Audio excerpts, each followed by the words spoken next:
17, 18 और 19 नवंबर 2023 के एडिटोरियल और करंट अफेयर्स एनालिसिस में आपका स्वागत है।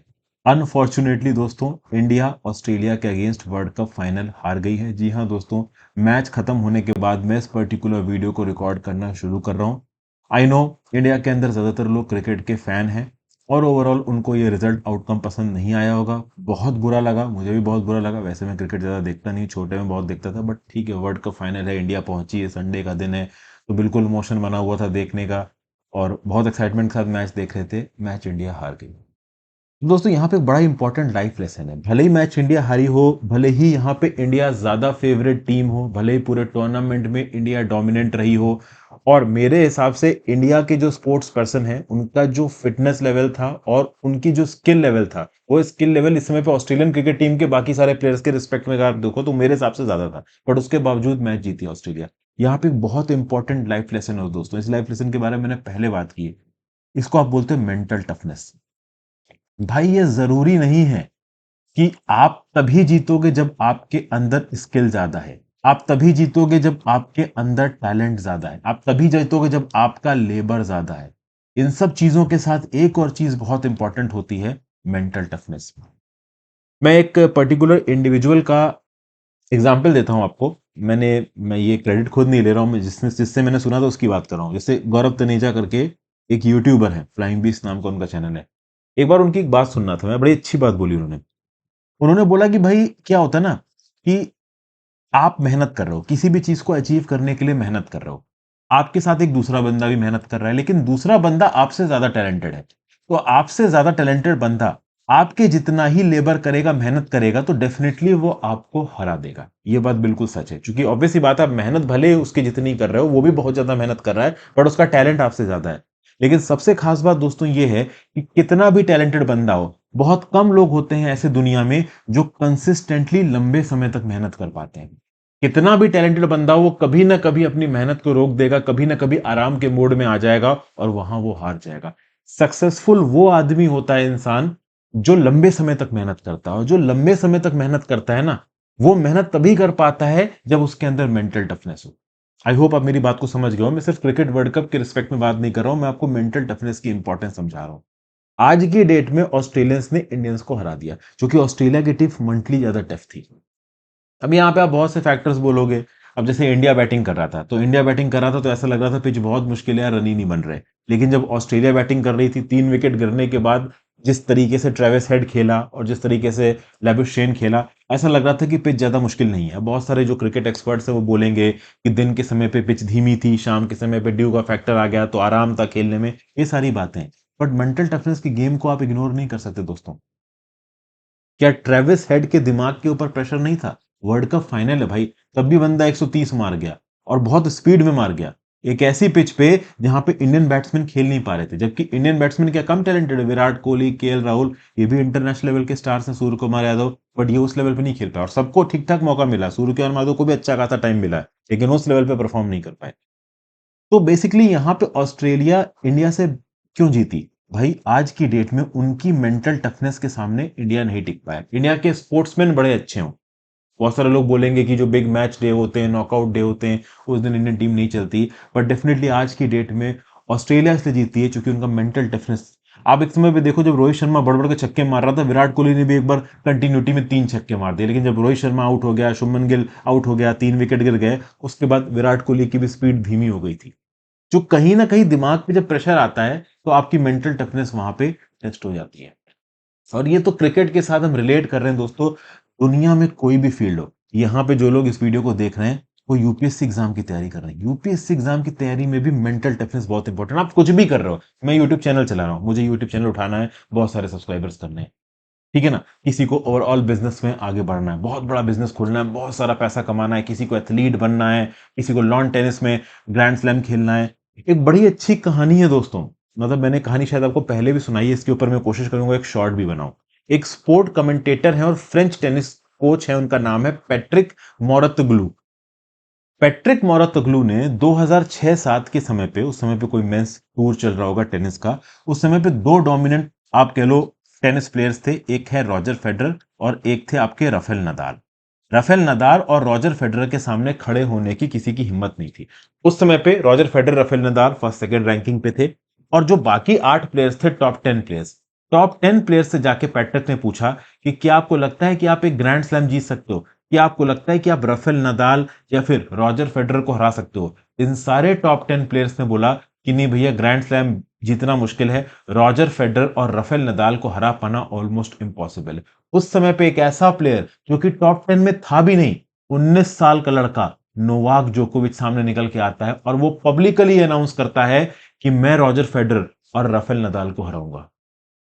उस समय पे नोवाक जोकोविच को बहुत सारे लोगों ने कॉकी बोला, इरिटेटिंग बोला, घमंडी बोला, ये बोला कि 19 साल का लड़का, इसके अंदर कुछ 5 पैसे की दम नहीं है और ये रॉजर फेडरर और राफेल नदाल जैसे लोगों को चैलेंज कर रहा है, और रॉजर फेडरर और राफेल नदाल को हराया।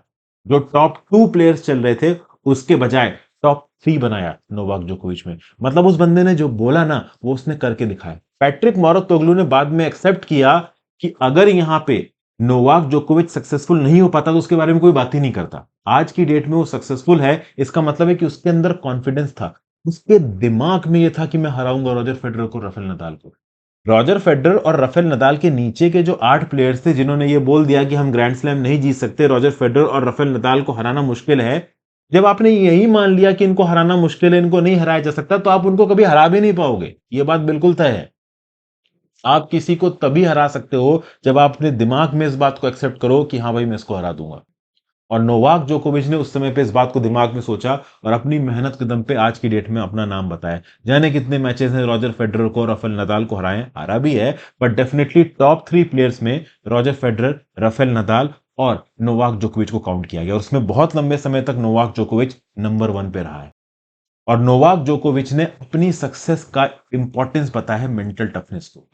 दुनिया में जितने भी ग्रेट रहे हैं दोस्तों, उन्होंने कभी ना कभी ये एक्सेप्ट किया है कि शायद उनका स्किल, शायद उनका टैलेंट उनके अपोनेंट से कम था, लेकिन उनकी मेंटल टफनेस उनके अपोनेंट से ज्यादा थी। मेंटल टफनेस बहुत बड़ा गेम है दोस्तों। आप जिंदगी में कुछ भी करो, यूपीएससी का एग्जाम दो, जो लोग यूपीएससी के एग्जाम में फेल हो जाते हैं उनके लिए जिंदगी खत्म नहीं होती है।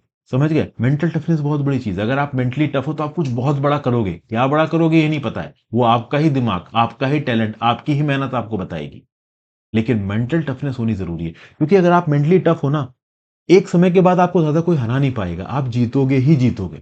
जहां पे हारोगे वहां पे भी अपोनेंट रो जाएगा, उसके पसीने छूट जाएंगे आपको हराने में, क्योंकि आप मेंटली टफ हो। तो अपने आप को मेंटली स्ट्रांग रखना।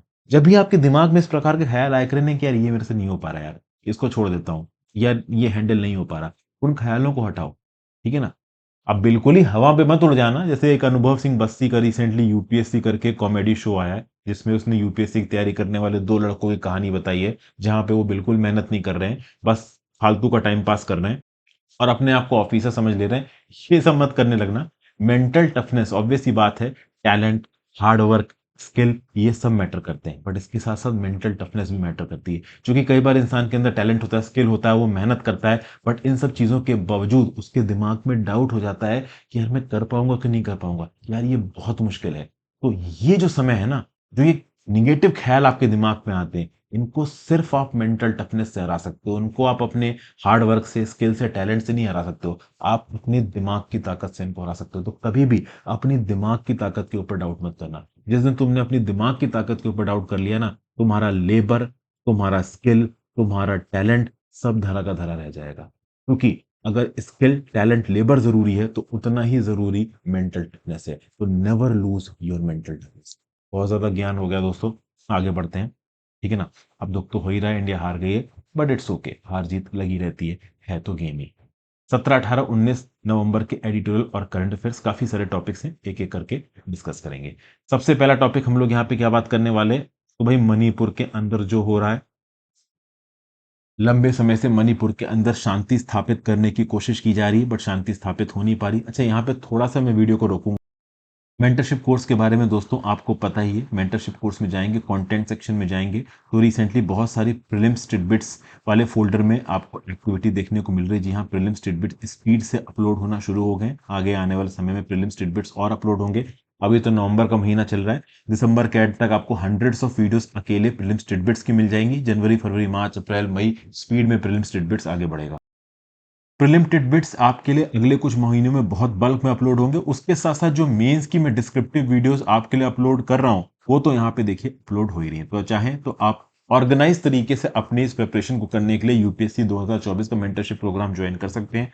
अब वैसे भी टाइम इस पर्टिकुलर तैयारी में प्रीलिम्स का आ रहा है, तो बेसिकली ये कोर्स आपको इस रिस्पेक्ट में मदद करेगा कि आपकी प्रीलिम्स की होलिस्टिक प्रिपरेशन यहाँ पे हो जाएगी। और उसके साथ साथ अगर आप इसकी सारी मेंस की वीडियोस जो मैंने अपलोड की पढ़ लेते हैं, तो GS paper 1, GS paper 2, GS paper 3 और जीएस पेपर 4 में आपके पास लिखने के लिए इनफ कंटेंट होगा।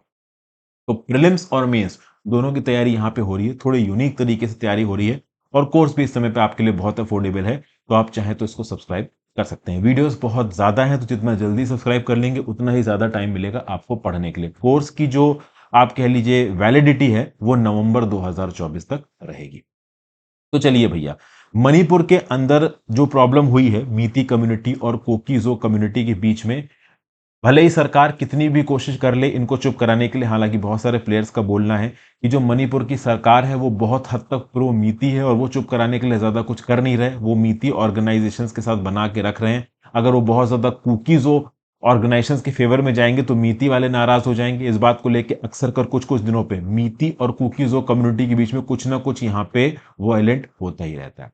अब रिसेंटली एक अनाउंसमेंट किया गया वेडनेसडे को, जो कि इस वायलेंस को और इंस्टिगेट कर सकता है। इंडिजीनियस ट्राइबल लीडर्स फोरम, ये जो वेडनेसडे को आईटीएलएफ नाम के फोरम जो कि कुकीजो कम्युनिटी को रिप्रेजेंट करता है, इसने ये बोला है कि भैया हम तो अपना सेल्फ रूल इंपोज कर रहे हैं और हमारा खुद का अलग चीफ मिनिस्टर होगा उन डिस्ट्रिक्ट्स में जिनको ट्राइबल कम्युनिटीज डोमिनेट करती हैं कुकीजो। अब देखिए टेक्निकली ये ऐसा कर नहीं सकते। ये कह रहे हैं कि हाँ भाई हम देश के अंदर ही हैं, लेकिन मीती के बिहाफ पे जो सरकार बनी हुई है वो हमारे इलाके को कंट्रोल करे, ऐसा नहीं होने वाला है। तो हम अपने इलाके की अलग सरकार बनाएंगे, अपना अलग चीफ मिनिस्टर बनाएंगे। तो ऑब्वियस सी बात है, इस पर्टिकुलर मूव का कोई लीगल बेसिस नहीं है। ध्यान दीजिएगा, कुकीजो कम्युनिटी के लोगों ने ये नहीं बोला है कि वो इंडिया से अलग हो रहे हैं, उनका बस ये बोलना है कि हमारा इलाका अलग है मीती वालों से। सरकार में चूंकि मीती के सपोर्टर्स बैठे हैं तो इस प्रेजेंट सरकार के अंदर, और इसकी बात तो हम नहीं मानेंगे। तो ऑब्वियस सी बात है, कुकीजो कम्युनिटी के बिहाफ पे ये जो आईटीएलएफ नाम के ग्रुप का ये जो मूव है, इसकी कोई लीगल वैलिडिटी तो नहीं है। और इस पर्टिकुलर मूव के चलते जो मीती कम्युनिटी के जो लोग हैं वो बेसिकली यहाँ पे थोड़ा नाराज हो जाएंगे। इनफैक्ट मीती कम्युनिटी के लोग पॉलिटिकली बहुत डोमिनेंट है, तो उनको लगेगा कि यार एक तो ये जो हिल इलाकों में जो इलाका है वहां पे ट्राइबल्स के पास लैंड ओनरशिप के राइट्स हैं। जी हाँ दोस्तों, मीती कम्युनिटी का एक बहुत बड़ा एक्चुअली विवाद को भड़काने में भी इस पर्टिकुलर मुद्दे का बहुत हाथ रहा है। मीती कम्युनिटी के लोगों का ये बोलना है कि भैया हिल इलाकों में सारे जो लैंड राइट्स हैं वो तो कुकीजो कम्युनिटी के पास है, तो इतने सारे लैंड राइट्स उनको देने की जरूरत क्या है। इन लैंड राइट्स को लेने की भी कोशिश कर रहे थे ये मीती वाले। अब तो कुकीजो वाले बोल रहे हैं कि भैया हमारा इलाका ही अलग है, हमारा चीफ मिनिस्टर ही अलग है। तो ये तो बिल्कुल ही मीती वाली सरकार को मानने को रेडी नहीं है। जी हाँ दोस्तों, कुकीजो कम्युनिटी के लोगों का ये बोलना है कि मणिपुर की जो इस समय की सरकार है और उनके जो लीडर हैं चीफ मिनिस्टर है वो बहुत हद तक प्रो मीती है। रिसेंटली अगर आप देखिए तो इंटेलिजेंस ब्यूरो और मिनिस्ट्री ऑफ होम अफेयर्स की ऑफिशियल्स की एक मीटिंग हुई थी मणिपुर चूराचंद्रपुर डिस्ट्रिक्ट में, और इस मीटिंग में ये सब बात हुई कि यार यूनियन गवर्नमेंट कन्विंस नहीं कर पा रही है मणिपुर के लोगों को, कहीं ना कहीं मणिपुर के लोग नाराज हैं। कुकीजो कम्युनिटी के लोग, खासकर जो अभी की इलेक्टेड सरकार है मणिपुर की बीजेपी की, उससे बहुत ज्यादा नाराज हैं। केंद्र की सरकार करंटली जो स्टेट में बीजेपी की सरकार है उसको बर्खास्त नहीं किया है, क्योंकि कहीं ना कहीं वो सरकार को मीती कम्युनिटी के लोगों का सपोर्ट है जो कि नंबर्स में ज्यादा है, भले ही उनका इलाका कम हो। कुकीजो कम्युनिटी के लोगों को खुश करने के चक्कर में सरकार बर्खास्त कर दिया, तो जो थोड़ा बहुत मीटी कम्युनिटी के लोग सपोर्ट कर रहे हैं वो नाराज हो जाएंगे। आर्टिकल 355 के प्रोविजंस के हिसाब से स्टेट में इस समय पे कर्फ्यू लगा के रखा हुआ है। तो ये सब चीजें यहाँ पे चल रही, कुकीजो कम्युनिटी के लोगों का डिस्ट्रेस है स्टेट पुलिस में। तो बेसिकली यहाँ पे हाफ रेंजिंग मेजर्स हैं, पीस एंड्योर हो नहीं पा रहा है, और कहीं ना कहीं फ्रेटर्नल रिलेशंस कम्युनिटी के बीच में पूरी तरीके से बिगड़ गए हैं, और सरकारें भी यहाँ पे लोगों को कन्विंस नहीं कर पा रही। तो हालात बहुत खराब है। उसी के रिस्पेक्ट में यहाँ पे एक न्यूज आई है, और न्यूज का बेसिकली कंटेक्स्ट ये था कि आईटीएलएफ वाले जो कि कुकीजो कम्युनिटी को रिप्रेजेंट करते हैं, उन्होंने बोल दिया कि भैया हम अपने अलग इलाके का अलग एडमिनिस्ट्रेशन और अलग चीफ मिनिस्टर बनाएंगे। रहेंगे इंडिया में भी बट हमारा एडमिनिस्ट्रेशन अलग होगा। इसका कोई लीगल बेसिस नहीं है, बट इससे ये जरूर पता चलता है कि गुस्सा कुकीजो कम्युनिटी के लोगों के अंदर बहुत है। फिर भाई म्यांमार के अंदर ये जो जनता वाला मुद्दा है इसको लेके एक आर्टिकल अभी क्या है कि म्यांमार के एथनिक रबल्स ने जो मिलिट्री जनता है म्यांमार की उसके अगेंस्ट अटैक को बहुत हद तक बढ़ा दिया है। इनफैक्ट अगर आप देखो तो जो कूप वाला रिजाइम हैंड्स है ना, ठीक है ना, वो इस समय पे ओवरऑल पूरी तरीके से संभाल नहीं पा रहे हैं म्यांमार को। एक थ्री ब्रदरहुड अलायंस बना हुआ है, ये कॉलिशन है एथनिक माइनॉरिटी आर्म्ड ग्रुप्स का। याद रखिएगा दोस्तों, ये जो थ्री ब्रदरहुड अलायंस है ये म्यांमार में बना हुआ है। यूपीएससी प्रीलिम्स में there is a very high probability कि आपसे पूछा जाए कि जो थ्री ब्रदरहुड अलायंस है ये कौन सी कंट्री में बना हुआ है। तो ऑप्शन में म्यांमार हो सकता है, सूडान हो सकता है, आपका पेलेस्टीन इजराइल विवाद हो सकता है, सीरिया हो सकता है। तो आपको याद रहना चाहिए थ्री ब्रदरहुड अलायंस क्या है। हो सकता है इजिप्ट ऑप्शन में दे दे आप, मुस्लिम ब्रदरहुड से कनेक्ट करके थ्री ब्रदरहुड अलायंस इजिप्ट में मारा हो, जबकि एक्चुअली में है कहाँ पे, म्यांमार के अंदर है। तो ये जो थ्री ब्रदरहुड अलायंस है, एथनिक माइनॉरिटी आर्म्ड ग्रुप्स इसमें मिल गए हैं और बेसिकली इन्होंने बहुत सारे टेरिटोरियल गेन्स किए हैं म्यांमार की आर्मी के अगेंस्ट। म्यांमार का बॉर्डर लगता है चाइना के साथ। Dozens of Janata forces in particular three brotherhood alliance की फोर्सेस के सामने सरेंडर कर चुकी है। जो रखीनी स्टेट है वहां पे बहुत सारे क्लैशेस हो रहे हैं। चिन स्टेट जो कि इंडिया के साथ बॉर्डर लगाता है वहां पे बहुत सारे आप कह लो स्किर्मिशेस हो रहे हैं। तो डेफिनेटली जो जनता है, जो म्यांमार की आर्मी है जिसने कूप करके रखा हुआ है म्यांमार के अंदर, वो हर जगह जंग नहीं जीत रही है, बहुत सी जगहों पे वो बहुत ज्यादा डिसएडवांटेज पे भी है। तो अब ओवरऑल इस डिसएडवांटेज को हटाने के लिए जो जनता है म्यांमार की आर्म्ड फोर्सेस की, जो आर्मी है, उसने क्या किया है कि एरियल स्ट्राइक्स करने शुरू कर दिए हैं। और इन एरियल स्ट्राइक्स में हैवी सिविलियन कैजुअलिटीज होती है। जिस प्रकार से इसराइल गाजा पट्टी के अंदर एयर स्ट्राइक्स कर रहा है और बड़े तादाद में लोग मर रहे हैं, उसी प्रकार से म्यांमार के अंदर भी जो उनकी मिलिट्री जनता है वो सिविलियंस के ऊपर मिलिट्री स्ट्राइक कर रही है, खासकर उन इलाकों में जहां पे जो रेबल्स हैं उनकी सरकार जिन्होंने बना रखी है। तो यहाँ पे चैलेंजेस को मानते हुए जो मिलिट्री अपॉइंटेड प्रेसिडेंट है मिंट सुए, उन्होंने क्या बोला है कि भाई it is necessary to carefully control this issue rebel offensive when the military topper. देखिए मतलब खुद military appointed president Myint Swe ये बोल रहे हैं कि एक्चुअली में जो रेबल कंट्रोल इलाके हैं इनके ऊपर वापस कंट्रोल स्थापित करना बहुत ज्यादा जरूरी है, नहीं तो प्रॉब्लम हो जाएगी। ओंग सैंग सी की सरकार को टॉपल कर दिया गया था फरवरी 2021 में। फोर्स से ऑर्डर को स्टैब्लिश करने की कोशिश की गई। पहले तो प्रो डेमोक्रेसी पॉलिटिशियंस को उठा के जेल में डाला गया, मिस सॉकी को भी जेल में डाल दिया गया। उसके बाद एक वायलेंट क्रैकडाउन हुआ है प्रोटेस्ट के ऊपर। उसके बाद से 4,000 सिविलियन और प्रो डेमोक्रेसी एक्टिविस्ट को मार दिया गया मिलिट्री के द्वारा। 20,000 से ज्यादा लोगों को जेल में उठा के डाल दिया गया, ऐसा एडवोकेसी ग्रुप्स का बोलना है। यूएन एस्टिमेट्स के हिसाब से 17 लाख से ज्यादा लोग को अपने घर छोड़ के जाना पड़ा है, डिस्प्लेस होना पड़ा है। और जनता का वायलेंस बढ़ता ही जा रहा है। वो लोगों के बारे में सोच ही नहीं रहे हैं, वो बस ये सोच रहे हैं कि आर्म्ड फोर्सेस की पकड़ एडमिनिस्ट्रेशन के ऊपर कैसे बनी रहे। म्यांमार के अंदर एथनिक माइनॉरिटीज के अगेंस्ट डेकेड्स तक अत्याचार हुए हैं। फॉर एग्जाम्पल आपने रोहिंग्या मुसलमानों के बारे में सुना ही होगा। इन रोहिंग्या मुसलमानों के अगेंस्ट म्यांमार में बहुत अत्याचार हुआ है।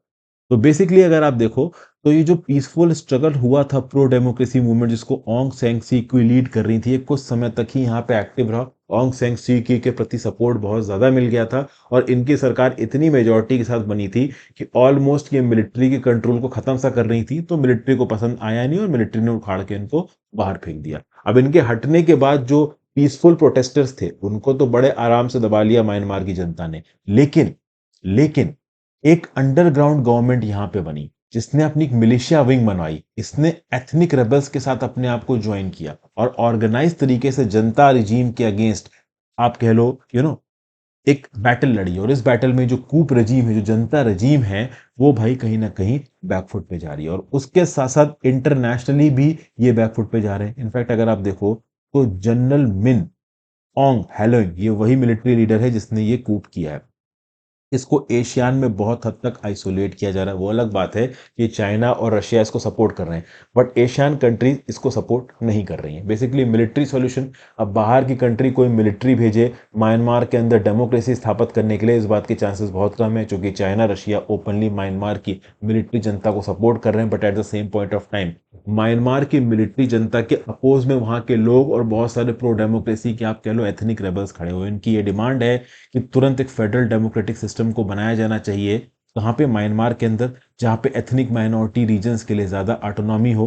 तो बेसिकली ओवरऑल ये जो अपोजिशन है आर्म्ड वायलेंट मिलिशिया वाला अपोजिशन, ये धीरे धीरे करके इन्फ्लुएंशियल और स्ट्रांग हो रहा है। और बहुत सारे रीजनल प्लेयर एशियन, ये भी म्यांमार की मिलिट्री सरकार जनता के ऊपर प्रेशर डाल रहे हैं कि भाई आप कुछ हद तक सीज फायर करिए, एक मीनिंगफुल डायलॉग शुरू करिए और रिस्टोर करिए डेमोक्रेसी और फ्रीडम को। और जो भी मिलिट्री लीडर्स है ना जिन्होंने कूप किया, वो डरे हुए हैं, अगर वो डेमोक्रेसी की तरफ अब गए तो डेमोक्रेसी स्थापित करने के बाद उनको तो छोड़ा नहीं जाएगा, ओवरऑल उनके अगेंस्ट वॉर क्राइम का केस चलेगा। तो वो तो अपनी पकड़ को, अपने राज को इतनी आसानी से छोड़ने वाले हैं नहीं। तो लेट्स सी म्यांमार का ये कूप कितना और लंबा चलता है।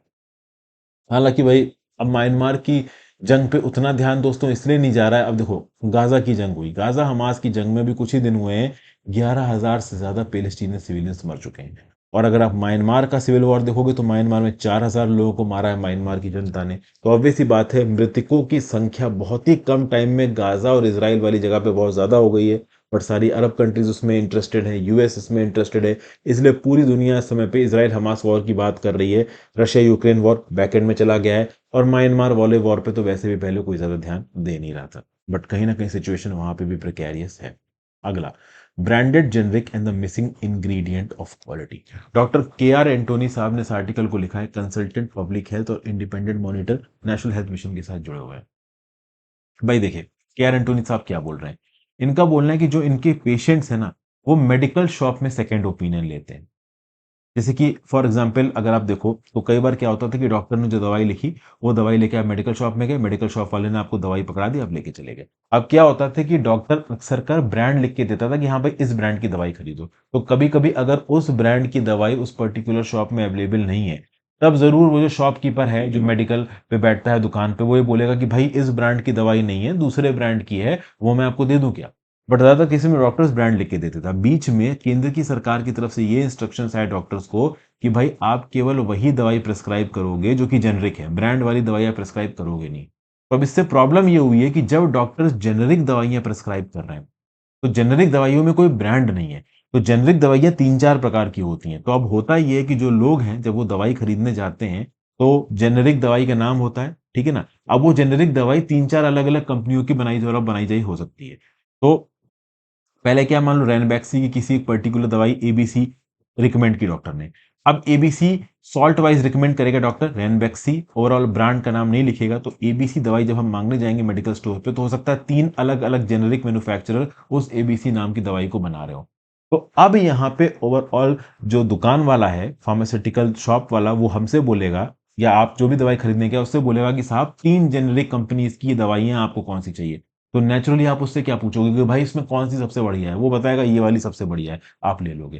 तो मतलब अब कौन सी मेडिसिन बेस्ट है मार्केट में, इसके लिए आप डॉक्टर पे डिपेंडेंट नहीं हो, इसके लिए आप उस दुकान वाले पे डिपेंडेंट हो। दुकान का जो कंपाउंडर है, जो भी वहां पे आपकी मेडिकल प्रिस्क्रिप्शन के बेसिस पे दवाई दे रहा है, अगर आप जेनरिक मेडिसिन बिना किसी ब्रांड के साथ उसको बोल रहे हो, तो वो जो रिकमेंड करेगा आप उसको खरीद लोगे।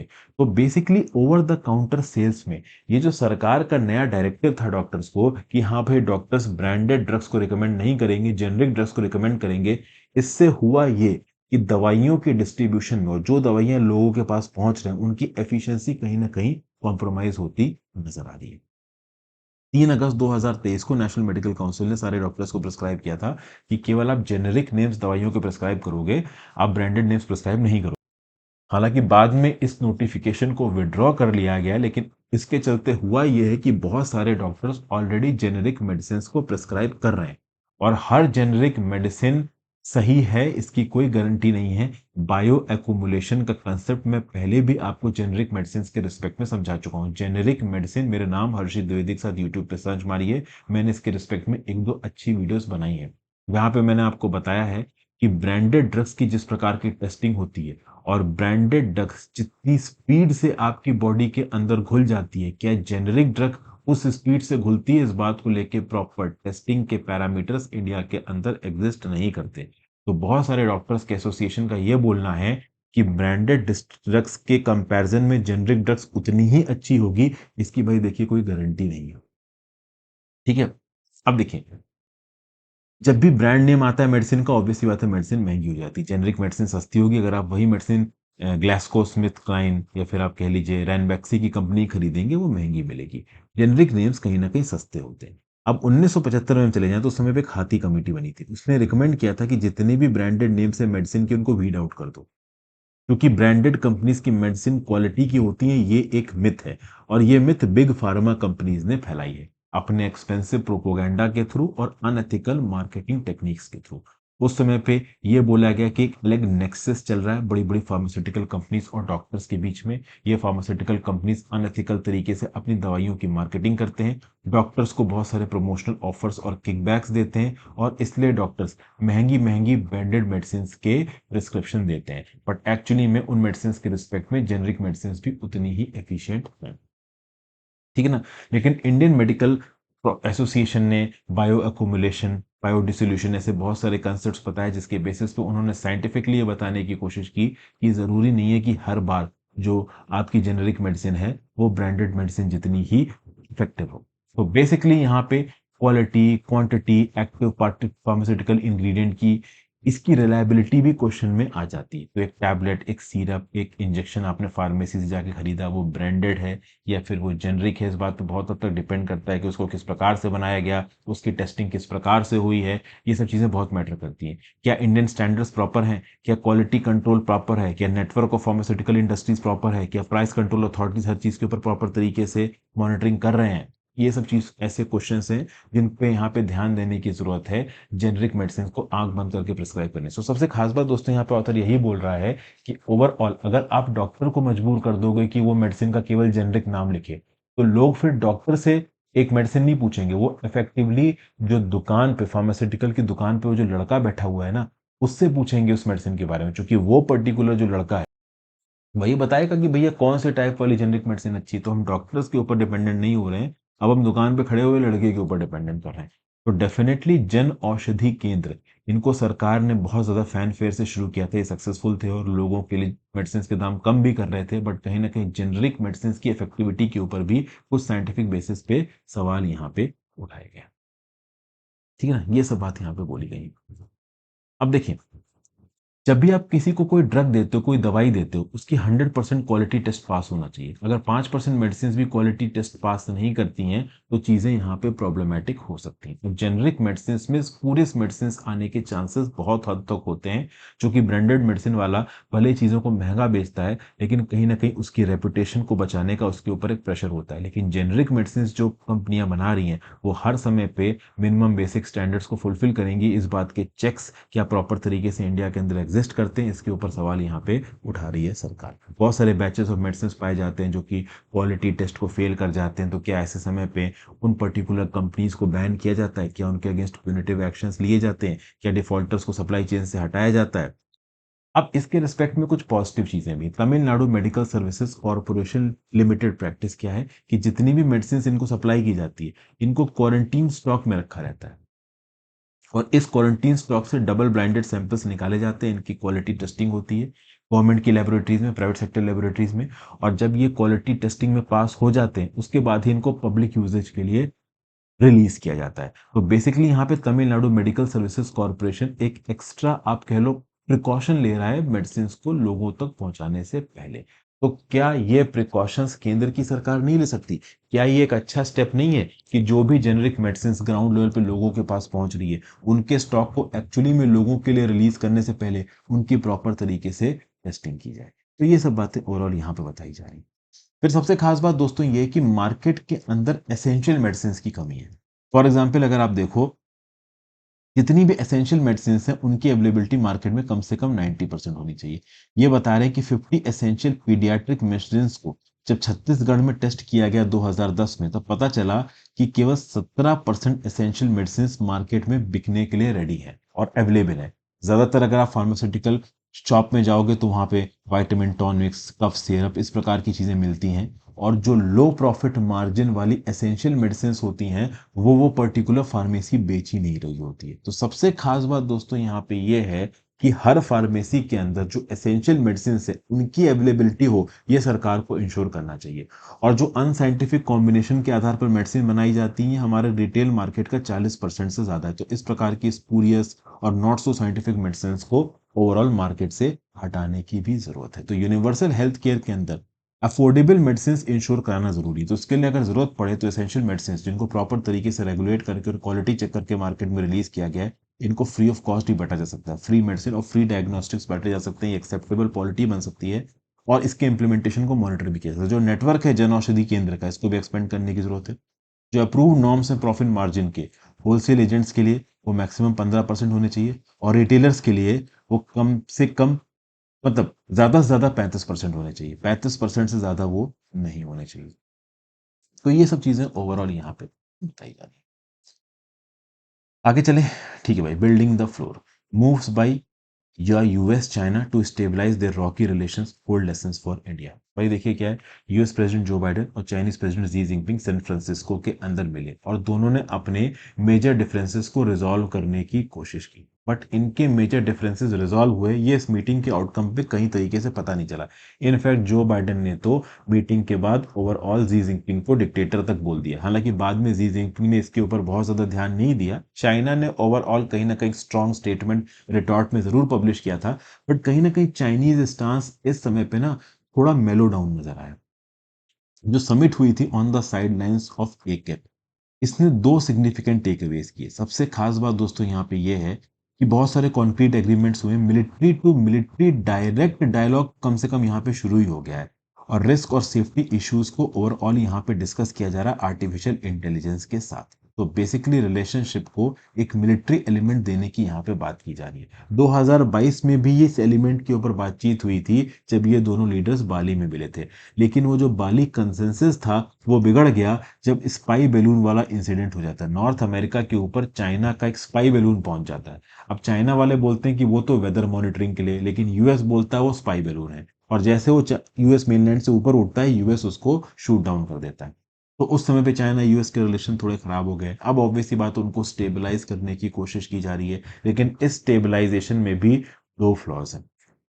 पहला फ्लॉ ये है कि ताइवान के अंदर इलेक्शन होने वाला है। जी हाँ, जो बाइडेन ने बेसिकली चाइना से ताइवान के रिस्पेक्ट में बात की। चाइना इस समय पे यूएस के साथ नॉर्मल मिलिट्री और इकोनॉमिक ट्राइज और ट्रेड ट्राइज रखना चाहता है। यूएस ने शर्त रखी कि भाई ताइवान के स्टेटस को आप मेंटेन करिए। चाइना ने बोला कि नहीं भाई हम स्टेटस को मेंटेन नहीं कर सकते। तो बेसिकली यहाँ पे ताइवान के अंदर इलेक्शंस होंगे, उनका आउटकम क्या होगा इस पे बहुत सारी चीजें डिपेंड करेंगी। और फिर अगले साल यूएस के अंदर भी आप कह लो इलेक्शंस है, तो यूएस के अंदर जब इलेक्शंस होंगे तो यूएस के डोमेस्टिक इलेक्शंस में भी चाइना इशू एक बहुत बड़ा मुद्दा हो जाता है। तो इन दो इलेक्शंस के रिजल्ट के बिहाफ पे भी ये बहुत हद तक डिपेंड होने वाला है कि एक्चुअली वो चाइना और यूएस के बीच में रिलेशंस कैसे रहने वाले हैं। ठीक है, ये सब बातें ओवरऑल यहाँ पे है। देखिए, यूएस और चाइना के रिश्ते सही होना एक लिमिट से ज्यादा इंडिया के लिए एक निगेटिव फैक्टर लेके आ सकता है, बट डेफिनेटली यहाँ पे यूएस और चाइना के बीच में अगर लंबे समय तक डिसएग्रीमेंट्स रहते हैं तो इंडिया को यहाँ पे फायदा हो सकता है। इंडिया चाइना की रिलेशनशिप खुद अच्छी नहीं है, लाइन ऑफ एक्चुअल कंट्रोल पे लेके चौथे विंटर पे हम लोग आ चुके हैं, सालों यहाँ पे निकले चले जा रहे हैं और कोई प्रॉपर आउटकम यहाँ पे निकल के नहीं आ रहा है। तो बेसिकली ओवरऑल चाइना यहाँ पे सारे प्लेयर्स के साथ दुश्मनी करता नजर आ रहा था, तो चाइना ने फाइनली अपनी दुश्मनी वाली अप्रोच छोड़ी है और यूएस के साथ तो फिर भी मांडवली करने के मूड में लगा। फिर state of the economy temper the euphoria, इसके बारे में बात हो रही। इंडियन इकोनॉमी के रिस्पेक्ट में कुछ स्टैटिस्टिक्स हैं, तो कुछ काम की चीजें यहाँ पे देख लेते हैं। वैसे तो इस आर्टिकल में बहुत ज्यादा कुछ इंपॉर्टेंट नहीं लगा मेरे को। तो सेमी आउटलुक रिपोर्ट निकलती है वर्ल्ड इकोनॉमिक आउटलुक की, जिसका टाइटल है navigating global divergences. World economic outlook IMF निकालता है, आपको पता है। तो भैया इंटरनेशनल मॉनेटरी फंड ने अपनी इस पर्टिकुलर रिपोर्ट में जो प्रोजेक्टेड जीडीपी ग्रोथ रेट है इंडिया की, जो कि पहले इन्होंने आप कह लो एसेस की थी 2023-24 के लिए 6.1%, अब उसको 6.3% कर दिया। इन्हें आपने आईएमएफ इंडिया के ग्रोथ प्रोजेक्शन को बढ़ा रहा है, जबकि eight the same point of time world GDP growth rate को कम करते हुए दिखा रहा है यहाँ पे। आप कह लो ये आपका आईएमएफ दिखा रहा है कि भाई चाइना की जो ग्रोथ है वो 0.3 परसेंटेज पॉइंट्स कम होगी, वर्ल्ड की जीडीपी ग्रोथ भी थोड़ा बहुत कम होगी। तो बेसिकली चाइना की ग्रोथ और वर्ल्ड की जीडीपी ग्रोथ कम होगी। At the same point of time India की ग्रोथ 6.1% से 6.3% जाएगी। अब वो अलग बात है कि चाइना की इकोनॉमी अपने आप में बहुत बड़ी है, इंडिया की इकोनॉमी चाइना की इकोनॉमी से ऑलमोस्ट 1/3 है। ठीक है, फिर आगे देखें भाई। कोविड-19 के पैंडेमिक के समय से इकोनॉमीज दुनिया भर की बहुत हिली थी। इंडिया की इकोनॉमी को खासा कर बहुत नुकसान हुआ था। इंडिया एक बड़ी इकोनॉमी है, डायनेमिक इकोनॉमी है, तो हम इकोनॉमिक बेनिफिट्स के चलते हमारी इकोनॉमी तेजी से बढ़ती है, बट कोविड-19 के समय पे गिरी भी बहुत तेजी से थी। अगर आप देखो तो in the second quarter of 2020, second quarter क्या हो गया, तो पहला क्वार्टर हो गया अप्रैल मई जून, सेकेंड क्वार्टर हो गया जुलाई अगस्त सितंबर। तो जुलाई अगस्त सितंबर 2020 में जो इंडिया की इकोनॉमी थी वो 25.6% से गिरी क्वार्टर एंड क्वार्टर। ओके। और आईएमएफ चीफ इकोनॉमिस्ट के हिसाब से दुनिया भर की इकोनॉमी के रेट्स उस समय पे गिर रहे थे। जो आउटपुट कॉन्ट्रैक्शन था 2020-21 का व्हेन कंपेयर टू 2019-20, इंडिया की इकोनॉमी 8.5% गिरी। आप कह सकते हो दुनिया की जो सबसे बड़ी इकोनॉमी जितनी तेजी से गिर रही थी उसमें वन ऑफ द टॉप पे था इंडिया। अब उसके बाद अगर लॉन्गर व्यू देखें तो भाई 2016-17 में जो इन्फ्लेशन एडजस्टेड ग्रोथ थी, जीडीपी ग्रोथ रेट, वो इंडिया की थी 6.8%, जो कि 2019-20 में हो गई 2.8%। ये 2019-20 कोविड 19 से पहले का टाइम है। तो जस्ट कोविड 19 आने से भी पहले इन्फ्लेशन एडजस्टेड जो ग्रोथ रेट थी इंडिया की वो बहुत ज्यादा कम थी।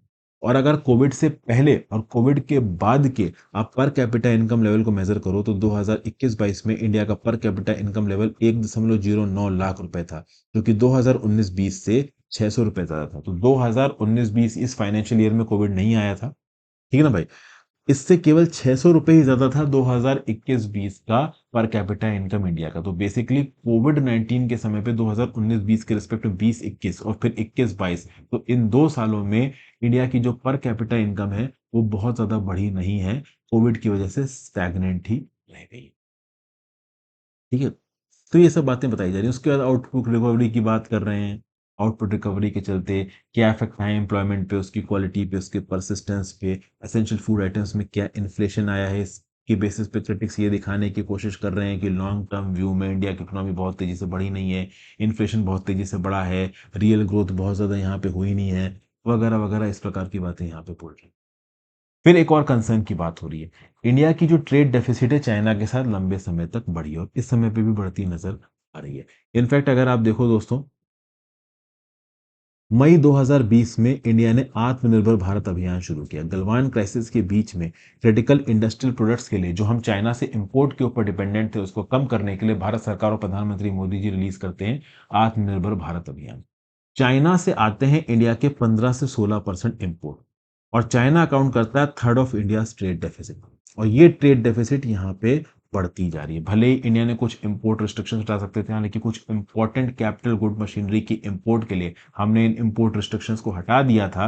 लेकिन प्रॉब्लम दोस्तों यहाँ पे ये है कि भले ही at the same point of time China के ऊपर हम अपनी इंपोर्ट की डिपेंडेंस को कम करना चाहते हैं, बट जब भी हम ओवरऑल चाइना से इंपोर्ट कम करने की कोशिश करते हैं तो कुछ की इंडस्ट्रियल इंपोर्ट आइटम्स हम लोग मिस करने लगते हैं। तो बेसिकली अगर हम लोग चाइना के की इंडस्ट्रियल इंपोर्ट आइटम को या कैपिटल गुड्स को नहीं बनाएंगे तो उससे हमारा जो डोमेस्टिक इंडस्ट्रियल प्रोडक्शन है ना उसके ऊपर भी एक नेगेटिव इफेक्ट आता है। इसलिए कहीं ना कहीं सरकार को समझ में आया कि भाई चाइना से कुछ लंबे समय तक तो इंपोर्ट करना ही पड़ेगा, नहीं तो इंडिया की इकोनॉमिक हालत खराब हो सकती है। तो बेसिकली इस ओवरऑल कोविड 19 के पैंडेमिक के बाद और जो भी उसके बाद स्टैटिस्टिक्स देखने को मिल रहे हैं उसमें over the course of time पहले जो चाइना के साथ ट्रेड डेफिसिट कम होती नजर आई थी वो एकदम से हमको रिसेंटली 2021-22 में 22-23 में बढ़ती भी नजर आई है।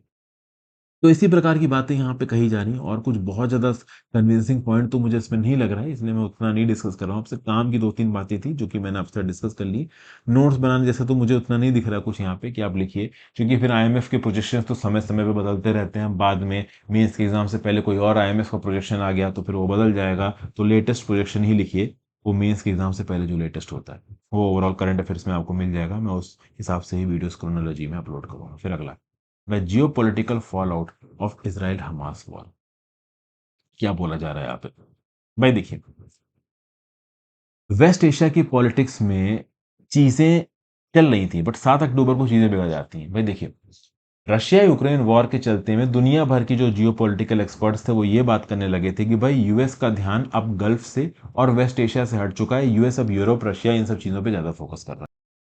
तो अब देखिए, 7 अक्टूबर को हमास ने जो अटैक किया था उससे पहले कहानी कुछ ऐसी थी कि यूएस वेस्ट एशिया में डोमिनेंट रहना चाहते था, और वेस्ट एशिया में डोमिनेंट रहने के लिए जो दो इंपॉर्टेंट एनिमी ग्रुप्स हैं इनके बीच में मांडवली कराना जरूरी था।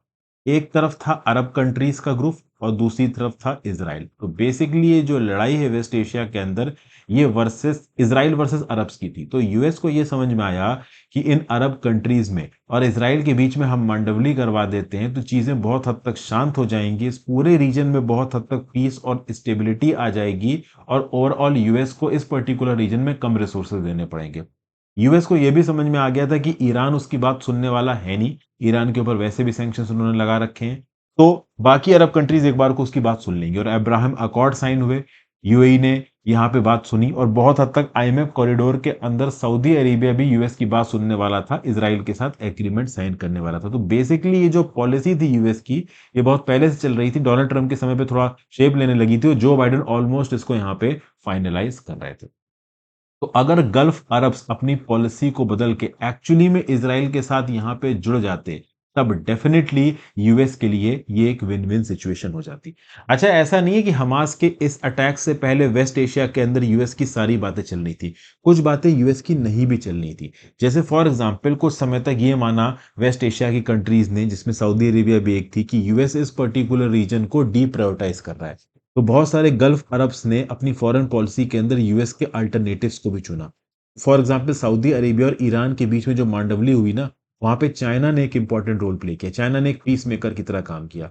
तो बेसिकली डेफिनेटली चाइना यहाँ पे वेस्ट एशिया और गल्फ रीजन की पॉलिटिक्स में एक्टिवली इन्वॉल्व है। चाइना यहाँ पे एक साइलेंट वॉचर नहीं है, चाइना यहाँ पे बहुत कुछ कर रहा है, बहुत हद तक अपने आप को इस पूरे के पूरे रीजन के साथ वो कनेक्ट कर रहा है। तो ईरान सऊदी रिकंसिलिएशन एग्रीमेंट भी चाइना ने करवाया था। यूएस का जो रिस्पांस था सऊदी ईरान डिटेंटे के प्रति, वो था अब्राहम अकॉर्ड्स पे और ज्यादा बात करना। तो बेसिकली बाइडेन ने रिसेंटली सऊदी अरेबिया से बात की, सऊदी अरेबिया को ये तक बोल दिया कि नाटो जैसा सिक्योरिटी एग्रीमेंट आपको दे देंगे, आपके ऊपर किसी ने अटैक किया तो यूएस आपको बचाने के लिए आएगा। और फाइनली यहाँ पे सऊदी अरेबिया मान ही गया था कि चलो इसराइल के साथ यहाँ पे एक डील कर लेते। ऑलमोस्ट आईएमएफ कॉरिडोर यहाँ पे फाइनलाइज होने वाला था, और अगर आईएमएफ कॉरिडोर यहाँ पे फाइनलाइज हो जाता तो डेफिनेटली पैलेस्टीनियन अरब्स का जो मुद्दा था ना, वो पब्लिक मेमोरी से बाहर निकल जाता। हमास नाम का ग्रुप गाजा पट्टी को कंट्रोल कर रहा है 2007 से। अब अगर हमास नाम का ग्रुप देखो तो एक सुन्नी इस्लामिस्ट मिलिटेंट ग्रुप है, और इसकी ईरान जो कि शिया थियोक्रेटिक रिपब्लिक है, इससे बहुत बनती है। नॉर्मल अगर मुस्लिम्स के अंदर शिया सुन्नी विवाद चलता है, ये आपको पता है, इन दोनों सेक्ट्स के अंदर हर चीज सही नहीं है, कभी ना कभी लड़ाई होती रहती है। लेकिन उसके बावजूद हमास जो कि सुन्नी फंडामेंटल ऑर्गेनाइजेशन है, उसकी ईरान शिया थियोक्रेटिक रिपब्लिक के साथ अच्छी बन रही थी, क्योंकि कहीं ना कहीं ईरान को ओवरऑल हमास के थ्रू रीजनल पॉलिटिक्स में बहुत सारा लेवरेज मिल रहा था। ठीक है ना। अब सऊदी अरेबिया एक सुन्नी मोनार्की, तो चूंकि सऊदी अरेबिया एक सुन्नी मोनार्की है और ईरान आपकी एक शिया मोनार्की है, या फिर थियोक्रेसी है, थियोक्रेसी मतलब रूल बाय रिलीजियस लीडर्स, तो बेसिकली सऊदी अरेबिया और ईरान की इस वजह से बनती नहीं थी। सऊदी अरेबिया को लगा कि यार इसराइल के रिश्ते नॉर्मलाइज कर लो, मतलब सऊदी अरेबिया कहीं ना कहीं पैलेस्टीनियन अरब्स के कॉज को साइडलाइन कर रहा था। उनको भी लगा कि पैलेस्टीनियन अरब्स के कॉज को प्रमोट करने से अच्छा है कि हम इसराइल के साथ एग्रीमेंट कर लेते हैं, हमको ज्यादा फायदा होगा। अच्छा, इसकी शुरुआत हिस्ट्री में ग्रेजुअली हुई है। 1978 में कैंप डेविड एग्रीमेंट साइन हुआ। उस समय पे इजिप्ट ने इजरायली के सामने पीस एग्रीमेंट रखा और इजरायली ने पीस एग्रीमेंट की तरफ आगे बढ़ाया। ऑस्लो प्रोसेस शुरू हुआ 1990s में। ऑस्लो प्रोसेस के बाद जॉर्डन ने भी यहाँ पे इंटरेस्ट दिखाया और जॉर्डन ने यहाँ पे पीस ट्रीटी साइन कर ली इसराइल के साथ। तो पहले इजिप्ट, फिर जॉर्डन, और अब फाइनली यहाँ पे अब्राहम अकॉर्ड्स के अंदर यूनाइटेड अरब एमिरेट्स, बहरीन और मोरक्को ने साइन किए 2020 में। और फाइनली यहाँ पे आईएमएफ कॉरिडोर के अंदर सऊदी अरेबिया ऑलमोस्ट इसराइल को यहाँ पे रिकॉग्निशन देने वाला था और बड़ा जबरदस्त ट्रेड रिलेशन स्थापित करने वाला था। लेकिन उसी समय पे 7 अक्टूबर को हमास का अटैक हो जाता है, और हमास के अटैक के यहाँ पे 3-4 आउटकम्स निकल के आ रहे हैं। सबसे पहला तो यह है कि रीजनलाइज करो इशू को।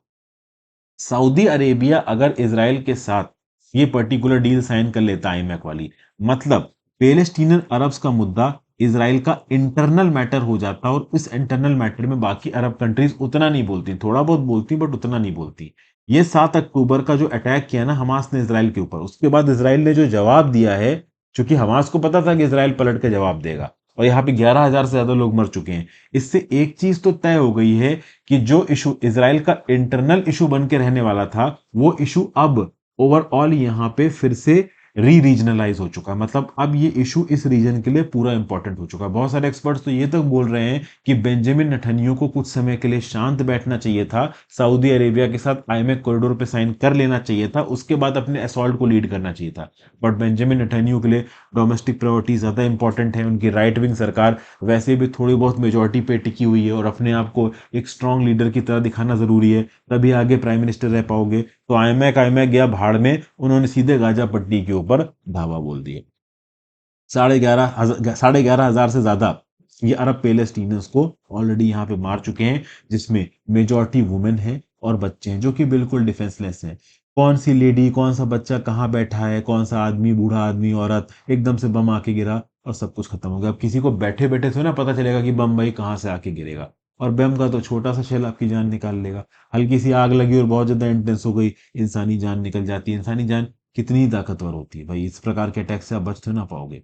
तो बेसिकली यहाँ पे अरब्स और इसराइल जो पैलेस्टीनियन क्वेश्चंस को साइड स्टेप करना चाहते थे, इसराइल के हमास के ऊपर असॉल्ट के बाद साइड स्टेप नहीं कर पाएंगे। जो इसराइल ने डिसप्रोपोर्शनेट इनडिस्क्रिमिनेट अटैक किया है गाजा पट्टी के ऊपर, उसके चलते अरब स्टेट में मैसिव प्रोटेस्ट हुए हैं, और मोनार्क्स, डिक्टेटर्स जो हैं अरब कंट्रीज के, उनके ऊपर मैसिव प्रेशर पड़ा है। और कहीं ना कहीं दोस्तों ईरान ने इस पर्टिकुलर सिचुएशन को कैपिटलाइज किया है।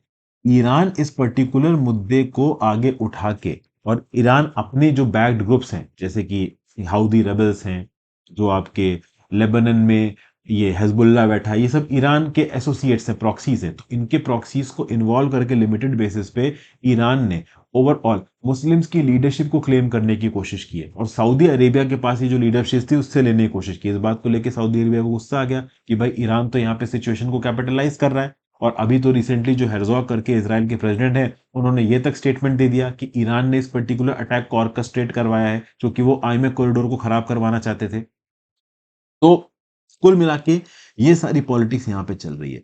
अब चूंकि हमास का यहाँ पे अटैक हो गया और पलट के इसराइल ने इतना खतरनाक असॉल्ट लॉन्च कर दिया है, तो डेफिनेटली अरब कंट्रीज के ऊपर बहुत ज्यादा प्रेशर आ गया है। तो प्रो पेलेस्टीन रिटोरिक अब इनके लिए कुछ हद तक इंपॉर्टेंट हो गया है। अब सऊदी अरेबिया और यूएई जैसी कंट्रीज पेलेस्टीनियन विवाद को एकदम से साइडलाइन नहीं कर सकती, क्योंकि एकदम से साइडलाइन करेंगी तो इनके देश की मुस्लिम जनता और दुनिया भर के मुस्लिम इनसे नाराज हो जाएंगे, बोलेंगे आप तो बिल्कुल ही इसराइलीज के फेवर में बैठे हो, आप तो पैलेस्टीनियन अरब जो कि मुसलमान हैं इनके बारे में कुछ सोच ही नहीं रहे हो। तो कहीं ना कहीं मुस्लिम आबादी को भी ओवरऑल कन्विंस करके रखना है। तो सऊदी अरेबिया जैसी कंट्रीज और यूएई जैसी कंट्रीज इस बात को जानते हुए भी कि ईरान की पॉलिटिक्स से ज्यादा कुछ कर नहीं सकते, क्योंकि कहीं ना कहीं उन्हें overall Arab world, Islamic world की लीडरशिप को भी रख के रखना है। अब यूएस के लिए अब्राहम अकॉर्ड्स को रीबूट कर पाना और क्या आईएमएफ कॉरिडोर को रीबूट कर पाना मुश्किल होगा या इम्पॉसिबल होगा? देखिए, इम्पॉसिबल तो नहीं है, अब्राहम अकॉर्ड्स इतनी आसानी से टूटने वाले हैं नहीं। और आईएमएफ कॉरिडोर भले ही अभी सक्सेसफुल नहीं हुआ है, बट अभी डिफंक्ट भी नहीं हुआ है। ठीक है ना भाई?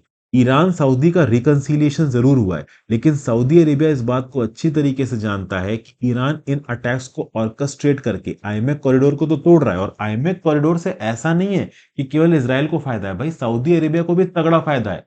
सऊदी अरेबिया को पता है कि आगे आने वाले समय में तेल और गैस बेच के आप पैसा नहीं कमा सकते, आपको बाकी ट्रेड अल्टरनेटिव्स चाहिए, और उन ट्रेड अल्टरनेटिव्स के लिए आईएमएफ कॉरिडोर सऊदी अरेबिया के लिए भी बहुत ज्यादा इंपॉर्टेंट था। यहाँ पे सऊदी अरेबिया एक हब बन जाता है यूरोप और इंडिया एशिया के बीच का। आईएमएफ कॉरिडोर सऊदी अरेबिया दान धर्म में ज्वाइन नहीं कर रहा था, सऊदी अरेबिया को खुद उससे फायदा था। तो डेफिनेटली सऊदी अरेबिया यहाँ पे ईरान के जो इविल डिजाइन्स हैं इनको आइडेंटिफाई कर रहा है, बट चूंकि अरब वर्ल्ड में उसको भी अपनी धाक जमा के बैठनी है, तो बहुत ज्यादा कुछ वो बोल नहीं पा रहा है। तो टेक्निकली सिचुएशन को अभी सुधारने के लिए क्या किया जा सकता है? अभी सुधारने के लिए यही किया जा सकता है कि जो बाइडेन कैसे भी नेतन्याहू के ऊपर प्रेशर डाल के इस जंग को रुकवाएं, सीज फायर करवा सकें। ऑलरेडी बहुत सारा ब्लड शेड हो चुका है, बहुत सारा वायलेंस हो चुका है, ऑलरेडी बहुत सारे लोगों की जान जा चुकी है। अब इस वायलेंस को कैसे भी करके रोक दीजिए, निहत्तों को और निर्दोषों को मारना बंद करिए। ठीक है ना? तब शायद जाके सीज फायर हो जाए, हम आईएमएफ कॉरिडोर और अब्राहम अकॉर्ड जैसी चीजों पे और इफेक्टिवली काम कर सके दुनिया। तो लेट्स सी आगे क्या होता है। सऊदी अरेबिया और यूएस क्या कन्विंस कर पाते हैं नेतन्याहू को अपने ऑनस्लॉट को रोकने के लिए? Only time can tell. UPSC mentorship programme के बारे में मैं आपको पहले भी बता चुका हूं दोस्तों। आप इस मेंटरशिप प्रोग्राम को ज्वाइन करके एक बहुत ही कोऑर्डिनेटेड और ऑर्गेनाइज तरीके से अपनी प्रिपरेशन को आगे लेके जा सकते हैं। इस मेंटरशिप प्रोग्राम्स के अंदर प्रीलिम्स की वीडियोस भी अपलोड होना शुरू हो गई हैं। मुझे पता है बहुत सारे लोग प्रीलिम्स की वीडियोस का इंतजार कर रहे थे। आगे आने वाले समय में बहुत सी प्रीलिम्स की वीडियोस अपलोड होंगी और आपकी कंटिन्यूटी के लिए लगातार जो मेंस की वीडियोस है वो भी मैं अपलोड करता रहूंगा। तो आपकी मेंस की तैयारी भी कॉम्प्रोमाइज नहीं होगी, प्रीलिम्स की तैयारी भी कॉम्प्रोमाइज नहीं होगी। At the same point of time mains की वीडियो की जो भी पीडीएफ्स हैं और जो भी नोट्स आप अपने आप से बना रहे हो उनको अगर आप बनाते रहोगे तो एंड टाइम में जितना भी मेंस का कंटेंट मैं कवर करवा रहा हूँ, जो फाइनली आप यूपीएससी मेंस का एग्जाम देने बैठोगे ना, कोई भी ऐसी चीज नहीं होगी जो आपको पता नहीं होगी उस एग्जाम से related. So do subscribe to the mentorship force. अभी के लिए ओवरऑल ठीक ठाक दाम पे भी अवेलेबल है, काफी अफोर्डेबल दाम पे अवेलेबल है। कूपन कोड लगा के तो आप चाहें तो इस पर्टिकुलर कोर्स को टेकअप कर सकते हैं। फिर अगला, Tamil Nadu assembly to readopt bills that governor return. क्या है यहाँ पे इशू? देखिए, तमिलनाडु की स्टेट लेजिस्लेटिव असेंबली का एक स्पेशल सेशन बुलाया गया और कुछ ऐसे बिल्स जो कि तमिलनाडु के गवर्नर आर एन रवि ने वापस भेज दिए थे तमिलनाडु की सरकार के पास, उनको फिर से रीअडॉप्ट कर लिया गया है। ये कौन से बिल्स थे? तो भैया देखिए, अलग अलग स्टैट्यूट्स के थ्रू जो अलग अलग सरकारी यूनिवर्सिटी बनी है ओवरऑल तमिलनाडु के अंदर, उन सरकारी यूनिवर्सिटी का जो चांसलर था वो गवर्नर था।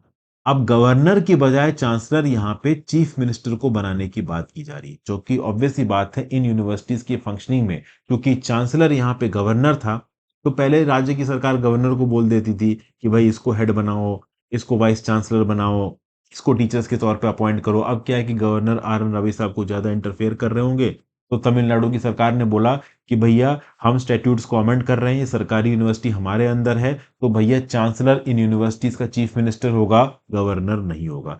अब इस अमेंडमेंट के रिस्पेक्ट में जब बिल आर एन रवि के सामने पेश किए गए तो आर एन रवि इनको पेंडिंग रख के बैठे थे बहुत सारे टाइम से। तो फाइनली इन बिल्स को कंसीडरेशन के लिए वापस भेजा है आर एन रवि ने, किसके पास? तमिलनाडु की स्टेट लेजिस्लेटिव असेंबली के पास। और तमिलनाडु की स्टेट लेजिस्लेटिव असेंबली ने अर्जेंट बेसिस पे इन बिल्स को फिर से रीअडॉप्ट करके फिर से भेज दिया है किसके पास? आर एन रवि के पास। तो आर एन रवि के पास यहाँ पे दो ऑप्शन है, या तो वो इन बिल्स को एक्सेप्ट कर लें या फिर इन बिल्स को फर्दर प्रेसिडेंट को रिकमेंड कर दें। प्रेसिडेंट को रिकमेंड करने से याद आया दोस्तों, नीट नाम का जो बिल था ना, नीट, कि हाँ भाई तमिलनाडु के अंदर नीट के थ्रू आपको मेडिकल सीट्स नहीं मिलेंगी, आप अपने 10th और 12th के नंबरों के बेसिस पे मेडिकल सीट्स मिलेंगी। तो उस पर्टिकुलर केस में आर एन रवि साहब ने पहले बिल तमिलनाडु की स्टेट लेजिस्लेटिव असेंबली को वापस किया था। स्टेट लेजिस्लेटिव असेंबली ने फिर से उस बिल को रीड आउट करके आर एन रवि के सामने रखा, तो आर एन रवि साहब ने उस पर्टिकुलर बिल को किसको रेफर कर दिया था? प्रेसिडेंट को रेफर कर दिया था। तो बेसिकली रिसेंटली हो सकता है यहाँ पे आर एन रवि साहब ने डिसीजन इसलिए लिया हो चूंकि रिसेंटली सुप्रीम कोर्ट ने डांट लगाई है देश के अलग अलग हिस्सों के गवर्नर्स को कि भैया इतने लंबे समय तक तुम कैसे पेंडिंग रख सकते हो बिल्स अपने पास। तो इसलिए आर एन रवि साहब ने यहाँ पे कुछ एक्शन लिया हो।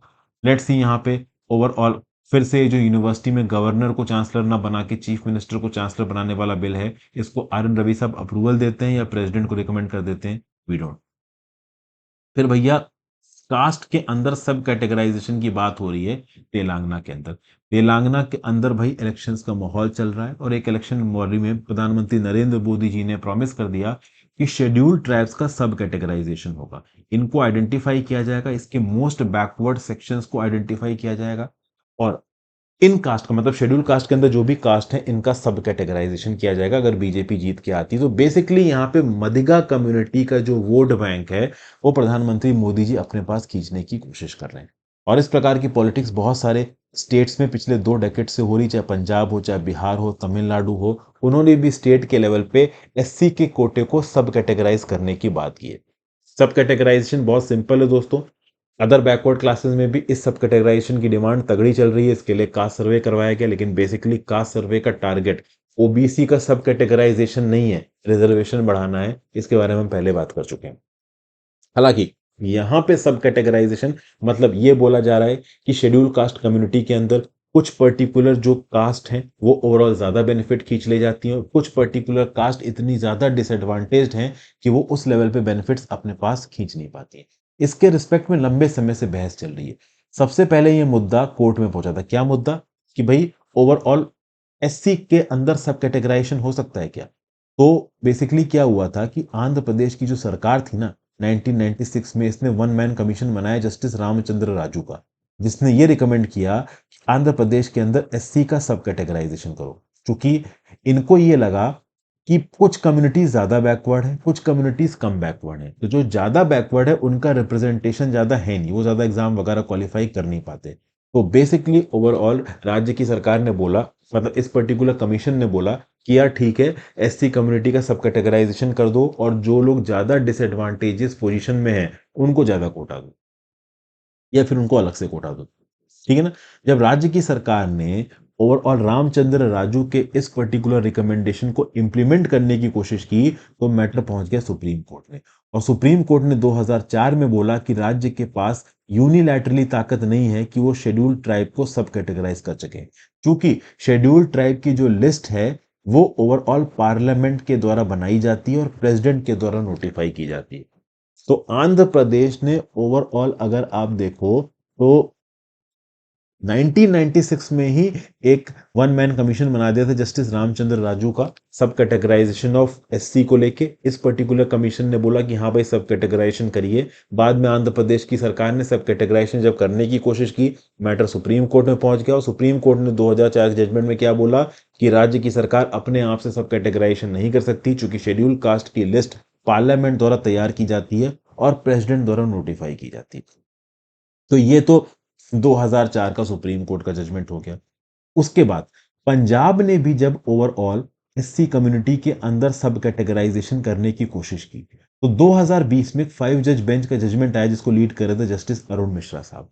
उन्होंने बोला कि जब भी बेनिफिट्स के क्वांटम को आप डिसाइड करते हो तो बेसिकली ओवरऑल एससी एसटी के अंदर जो भी बेनिफिट्स हैं वो बेनिफिट्स किस हिसाब से किसी पर्टिकुलर कम्युनिटी के पास जा रहे हैं, किसी के पास नहीं जा रहे हो, दोनों ही एससी एसटी के अंदर हैं, तो सब कैटेगराइजेशन करने में कोई प्रॉब्लम नहीं है।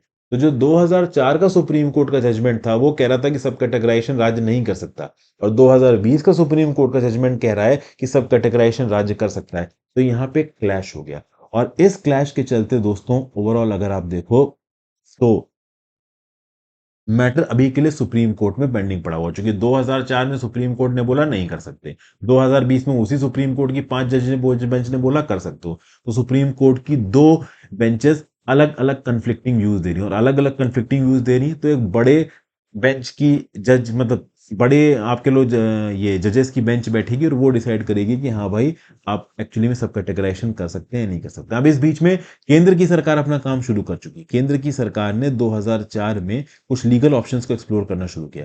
इन्होंने लॉ मिनिस्ट्री के साथ बातचीत करनी शुरू की और 2005 में इन्होंने अटॉर्नी जनरल ऑफ इंडिया के व्यूज लिए। अटॉर्नी जनरल ऑफ इंडिया ने केंद्र की सरकार से बोला कि भाई आप एससीज को सब कैटेगराइज कर सकते हो, ठीक है ना।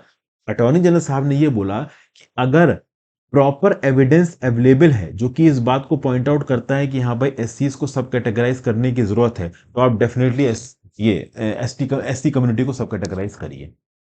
फिर अटॉर्नी जनरल ऑफ इंडिया ने यहाँ पे ये भी ऐड किया कि एक कॉन्स्टिट्यूशनल अमेंडमेंट लेके आया जाएगा इस चीज को फैसिलिटेट करने के लिए, और इसके बिहाफ पे केंद्र की सरकार ने एक नेशनल कमीशन बनाया to look into the question of subcategorizing एससीज इन आंध्र प्रदेश। और कैबिनेट ने रिकमेंड किया कि article 341 of the constitution of India के अंदर आप चेंजेस करिए एससी के सब कैटेगराइजेशन को इनेबल करने के लिए। लेकिन national commission for schedule caste और national commission for schedule tribes ने बोला कि भाई यहाँ पे कॉन्स्टिट्यूशनल अमेंडमेंट नेसेसरी नहीं है। Article 16(4) of the constitution already ये बोलता है कि स्टेट्स स्पेशल लॉज बना सकते हैं बैकवर्ड क्लासेस के लिए अगर उनको ऐसा लगता है कि वो अंडर रिप्रेजेंटेड है। तो समझिए दोस्तों, एससी के सब कैटेगराइजेशन को लेके already national commission for schedule caste और national commission for schedule tribes ये बोल चुके हैं कि आर्टिकल 16 क्लॉज 4 के अंदर राज्य की सरकार के पास ताकत है कि वो जरूरत के हिसाब से किसी बैकवर्ड कम्युनिटी के लोगों को रिप्रेजेंटेशन दे सकते हैं, मतलब वो एससी कम्युनिटी का सब कैटेगराइजेशन कर सकते हैं। तो बेसिकली इतनी लीगल डिबेट यहाँ पे हो चुकी है, लेकिन फाइनल लीगल डिबेट किस पे डिपेंड करती है, वो डेफिनेटली सुप्रीम कोर्ट के ऊपर डिपेंड करती है, क्योंकि सुप्रीम कोर्ट में अभी भी ये पर्टिकुलर केस पेंडिंग है। तो आगे आने वाले समय में डेफिनेटली एससी कम्युनिटी के अंदर और एसटी कोटे के एससी रिजर्वेशन और एसटी रिजर्वेशन के अंदर डेफिनेटली सब कैटेगराइजेशन होगा, क्योंकि ये रिजर्वेशन का मुद्दा आगे और आग पकड़ने वाला है। ठीक है, आगे चलते हैं। आई होप आपको समझ में आ गया हो। How was the first vaccine for chikungunya approve? भैया यूएस के अंदर पहली चिकनगुनिया की वैक्सीन बनी है। 9 नवंबर को दुनिया की पहली वैक्सीन बनती है चिकनगुनिया की। इसको अप्रूव किया जाता है food and drug administration US के द्वारा। इस वैक्सीन को डेवलप किया गया यूरोपियन वैक्सीन मैन्युफैक्चरर वालनेवा के द्वारा और ये अवेलेबल होगी ब्रांड एक्सचिक के अंदर। इसको अप्रूव किया गया फॉर एडमिनिस्ट्रेशन इन पीपल जो कि 18 साल से ज्यादा के हैं और which are at an increase risk of exposure to virus. Basically इस पर्टिकुलर वैक्सीन को एक्सेलरेटेड अप्रूवल पाथवे के अंदर अप्रूव किया गया। एफडीए इस पर्टिकुलर पाथवे को तब उठाता है जब वो पर्टिकुलर बीमारी सीरियस हो और लाइफ थ्रेटनिंग हो। तो चिकनगुनिया की बीमारी इनको सीरियस लग रही थी, इसलिए एक्सेलरेटेड अप्रूवल पाथवे के अंदर इस पर्टिकुलर वैक्सीन को अप्रूवल दिया गया। चिकनगुनिया क्या है? चिकनगुनिया के अंदर सीवियर जॉइंट पेन होता है, इम्पेयर्ड मोबिलिटी होती है, मतलब आप ठीक तरीके से चल नहीं पाओगे और उसके साथ साथ फीवर होता है। तो एक प्रकार का वायरल इन्फेक्शन है ये, जिसको आप चिकवी भी बोलते हो। ये ट्रांसमिट होता है एडिस एजिप्टी मॉस्किटो के थ्रू और एडिस एल्बोपिक्टस मॉस्किटो के थ्रू और आज की डेट में एक इमर्जिंग ग्लोबल हेल्थ थ्रेट की तरह निकल के आ रहा है। इनफैक्ट दोस्तों, मैं मेरे घर में एक चिकनगुनिया का केस निकल के आ गया है। तो बेसिकली चिकनगुनिया अपने आप में बहुत डेंजरस चीज है, आपको अंदर से बहुत कमजोर कर देगा। जो डब्ल्यूएचओ की फैक्ट शीट है ना चिकनगुनिया को लेके, ये अफ्रीका, एशिया, अमेरिका में प्रेवलेंट है। इसके स्पोरिक आउटब्रेक बहुत सारे रीजन्स में देखने को मिले। 2004 से चिकवी के जो आउटब्रेक्स हैं वो बहुत फ्रीक्वेंट और वाइड स्प्रेड हो चुके हैं, क्योंकि वायरस भी यहाँ पे बहुत तेजी से अपने आप को अडॉप्ट कर रहा है, इवॉल्व कर रहा है और बहुत तेजी से फैल रहा है। और एडिस एल्बोपिक्टस वाला जो मॉस्किटो है ना, वो ज्यादा फैला रहा है। कई बार जिसको चिकनगुनिया होता है उसको बहुत तगड़ा जॉइंट पेन होता है और ये जॉइंट पेन इतना तगड़ा होता है और बहुत महीनों तक खिंच सकता है। तो जो आपकी क्वालिटी ऑफ लाइफ है ना, ये भी बहुत कॉम्प्रोमाइज हो जाती है। और भी बहुत सिम्टम्स हैं, जैसे जॉइंट स्वेलिंग होना, मसल पेन होना, हेडेक होना, नोजिया होना, फैटीग होना, रैश होना। सीवियर सिम्टम्स और डेथ भी देखने को मिलते हैं चिकनगुनिया से। हाल हालांकि एक मिनट, सीवियर सिम्टम्स और डेथ चिकनगुनिया से थोड़े रेयर हैं, लेकिन अगर कोई एग्जिस्टिंग हेल्थ प्रॉब्लम है तब डेफिनेटली चिकनगुनिया आपके लिए फैटल हो सकता है। तो बेसिकली जो नंबर्स है चिकनगुनिया के वो बहुत हद तक अंडर एस्टिमेटेड है। चिकनगुनिया को अक्सर कर मिसडायग्नोज किया जाता है एज डेंगू और जीका, क्योंकि उसके सिम्टम्स भी कई हद तक सिमिलर होते हैं। चिकनगुनिया का कोई प्रॉपर क्योर नहीं, सिम्टोमेटिक रिलीफ है, एनाल्जेसिक्स दिए जाते हैं, ठीक है ना। फीवर रेस्ट और एडिक्वेट फ्लूइड्स के लिए एंटी पायरेटिक्स दिए जाते हैं। और इसके प्रिवेंशन में मॉस्किटो कंट्रोल एक्टिविटीज जरूरी है। पब्लिक हेल्थ आउटरीच रखना, रूटीन सिविक मेंटेनेंस करना, ये सब बहुत ज्यादा जरूरी है। इंडिविजुअल से बोला जाता है कि आप मेडिकेटेड मॉस्किटो नेट्स का इस्तेमाल करिए। वाटर स्टैग्नेशन आपके आसपास नहीं होना चाहिए। ये सब चीजें बहुत ज्यादा इंपॉर्टेंट हो जाती हैं। ये जो इस्टिक नाम की दवाई है, ये एज अ सिंगल डोज दी जाती है एज एन इंजेक्शन मसल के अंदर। इसके अंदर एक लाइव वीकेंड वर्जन होता है चिकनगुनिया का। तो शुरुआत में जब आपको वैक्सीन दी जाएगी तो सिम्टम्स कुछ ऐसे ही हो सकते हैं जैसे आप चिकनगुनिया से इन्फेक्ट होते हो, बट लॉन्ग टर्म में डेफिनेटली आपकी जान को बता सकती है। इस पर्टिकुलर दवाई की सेफ्टी के लिए इसको इवेलुएट करने के लिए 2 क्लिनिकल स्टडीज कंडक्ट की गई नॉर्थ अमेरिका के अंदर 3,500 पार्टिसिपेंट्स के ऊपर, जो कि 18 साल से ज्यादा की उम्र में थी। इन 3,500 लोगों में से 1,000 लोगों को प्लेसेबो दिया गया। प्लेसेबो मतलब एक्चुअली में उनको एक सॉल्ट का सैंपल इंजेक्ट कर दिया गया होगा, वो एक्चुअली में रियल वायरस नहीं था। फिर यूएस के अंदर भी क्लिनिकल स्टडी कंडक्ट की गई 18 साल से ज्यादा के लोगों पे, जहां पे 266 लोगों के इम्यून रिस्पांस को स्टडी किया गया, जिसमें 96 प्लेसेबो थे। तो ये सब चीजें हैं दोस्तों। तो फाइनली अगर आप देखो तो जो पीटर मार्क्स है, डायरेक्टर है FDA centre for biology evolution research के, उन्होंने बोला है ये जो अप्रूवल है चिकनगुनिया की वैक्सीन का एक इंपॉर्टेंट एडवांसमेंट है in the prevention of a potential debilitating disease. हम बस ये एक्सपेक्ट कर सकते हैं कि ये ओवरऑल दवाई अफ्रीका, एशिया की कंट्रीज में भी अवेलेबल हो, जहां पे एक्चुअली में चिकनगुनिया के केसेस बहुत तेजी से फैल रहे हैं और लोगों की जो क्वालिटी ऑफ लाइफ है उसको कॉम्प्रोमाइज कर रहा है। फिर भाई यहाँ पे जस्टिस डीवाई चंद्रचूड़ साहब ने बोला है कि भाई पिछले पॉलिटिकल व्यूज के चलते आज की डेट में हायर जुडिशरी का ऑफिस आपसे नहीं छीना जा सकता। इस पर्टिकुलर केस के बारे में पहले आपसे बात कर चुका हूं एक्चुअली में। Chief justice of India DY Chandrachud साहब के सामने एक क्वेरी रखी गई। ये क्वेरी रखी गई रिसेंटली सुप्रीम कोर्ट के कॉलेजियम ने जस्टिस विक्टोरिया गौरी को मद्रास हाई कोर्ट का जज बना दिया। अब जस्टिस विक्टोरिया गौरी के ऊपर ये मेंबर है कि इन्होंने पब्लिकली सोशल मीडिया पे हेट स्पीच की है, माइनॉरिटी कम्युनिटीज के अगेंस्ट उल्टा सीधा बोला है। और ऑब्वियस सी बात है ये रूलिंग पार्टी के फेवर में है, तो इनको यहाँ पे एज अ जज अपॉइंट किया जा रहा है।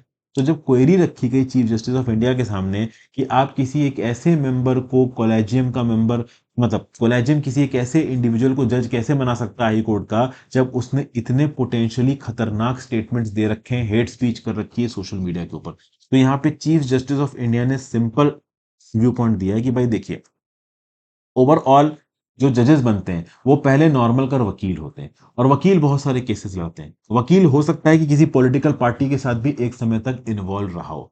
इसके बेसिस पे उसको जज बनाने से रोका नहीं जा सकता। जज उसकी क्वालिटी पे बनाया जाता है। कई बार क्या होता है कि एक लॉयर है, वो क्रिमिनल केस लड़ता है। अब हो सकता है अपने क्रिमिनल केस में वो किसी एक्चुअली में जो इल्जाम मतलब गलत गलत काम किया हुआ क्रिमिनल है उसको डिफेंड कर रहा हो, बट एज अ लॉयर उसकी लीगल ड्यूटी है। मैं कह रहा हूं ना, वकील एक ऐसी कॉम है जिसके सारे गुनाह माफ हैं। वो मर्डर को बचा रहे हो, बट चूंकि लीगल प्रिंसिपल उनकी जिम्मेदारी देता है कि भाई तुम्हें इसको बचाना है, तो वो बचा सकते हैं और उनके खिलाफ कोई एक्शन नहीं होता। तो बेसिकली यहाँ पे डीवाई चंद्रचूड़ साहब यही बोल रहे हैं कि लॉयर अपनी कैपेसिटी में केसेस लड़ता है और अगर वो किसी पॉलिटिकल पार्टी का मेंबर है तो अपने व्यू पॉइंट दे सकता है, तो उन व्यू पॉइंट के आधार पर उसको जज बनने से रोका नहीं जा सकता। जज बनते हैं आप अपनी काबिलियत के बेसिस पे। और लॉयर्स के लिए बोल रहे हैं कि लॉयर्स अपने क्लाइंट्स को चूज नहीं करते। इनका फर्म बिलीव ये है कि भाई जिस पर्टिकुलर पर्सन के बिहाफ पे भी एक लॉयर ओवरऑल अपीयर हो रहा है वो ड्यूटी बाउंड है उस पर्टिकुलर पर्सन के प्रति। जैसे कि फॉर एग्जांपल किसी डॉक्टर के पास अगर कोई क्रिमिनल भी अपना इलाज कराने आता है तो डॉक्टर उसका इलाज करेगा। तो बेसिकली लॉयर ओवरऑल किसी के गिल्ट के बेसिस पे किसी को एसेस नहीं करता। अगर वो उसको रिप्रेजेंट कर रहा है तो उस लॉयर की ड्यूटी है उस पर्टिकुलर इंडिविजुअल को बचाना। तो इस रिस्पेक्ट में ओवरऑल हार्वर्ड लॉ स्कूल में रिसेंटली जो इंटरेक्शन कंडक्ट करवाया उसमें चंद्रचूड़ साहब ये लेक्चर देते हुए नजर आए। ठीक है ना। फिर अगला, unimpeded freedom of navigation vital Rajnath Singh से। फिर भाई एशियन मीटिंग हो रही थी। अब एशियन मीटिंग में यहाँ पे राजनाथ सिंह जी प्रेजेंट थे। देखिए डिफेंस मिनिस्टर राजनाथ सिंह जी ने एशियन की मीटिंग में क्या बोला। India is committed to freedom of navigation, overflight, unimpeded lawful commerce in international waters and supports the 1982 United Nations Convention on the Law of Sea। 10th meeting हो रही थी defence ministers की, Asian countries के defence ministers थे और इनके dialogue partners थे। अब डिफेंस मिनिस्टर्स थे और डायलॉग पार्टनर्स थे। कौन कौन से डायलॉग पार्टनर्स थे? तो भैया 10 एशियन मेंबर्स में आप कह लीजिए जो मेंबर्स हैं वो तो हैं ही।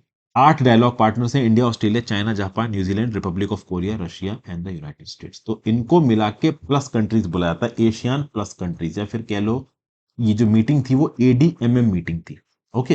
तो एशियन डायलॉग में ये 8 और पार्टनर्स हैं, तो इसको आप कह लो एशियन प्लस भी यहाँ पे बोला जा रहा है।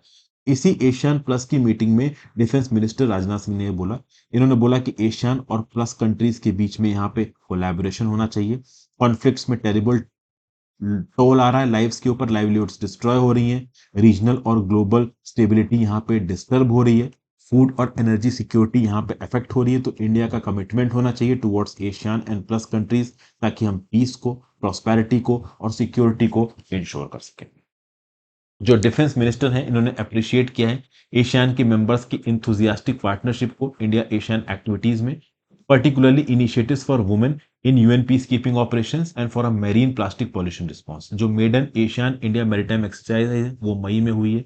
इंडिया और इंडोनेशिया को चेयर्स हैं एशियन वर्किंग एक्सपर्ट ग्रुप के for humanitarian assistance and disaster relief activities in 2022-23। Terrorism को एक थ्रेड बता रहे हैं, सबको मिलकर टेररिज्म से लड़ना चाहिए। इंडिया प्रपोज कर रहा है कि भाई को चेयर किया जाए एक्सपर्ट वर्किंग ग्रुप को काउंटर टेररिज्म पे। तो ये सब चीजें ओवरऑल यहाँ पे चल रही हैं। काउंटर टेररिज्म को लेके एशियन जैसी मीटिंग्स में इंडिया बहुत सारी बातें बोलता है, लेकिन वहीं पे बैठे चाइना जैसे मेंबर्स उसी टेररिज्म को सपोर्ट भी करते हैं। तो ये सब चीजें हैं। फिर भैया इस बार दिवाली के सीजन में, फेस्टिवल सीजन में, जो ट्रेनों के फेयर्स थे वो भैया अलग ही लेवल पे जा रहे थे। यहाँ पे आईआरसीटीसी की वेबसाइट पे ये बताया गया कि 1.4 करोड़ पैसेंजर्स को तो ट्रेन की टिकट ही नहीं मिली। पिछले 6 महीनों में ओवरऑल 1.4 करोड़ लोग जो कि टिकट बुक करना चाह रहे थे आईआरटीसी के ऊपर ट्रेन की, उनको मिल नहीं पाई।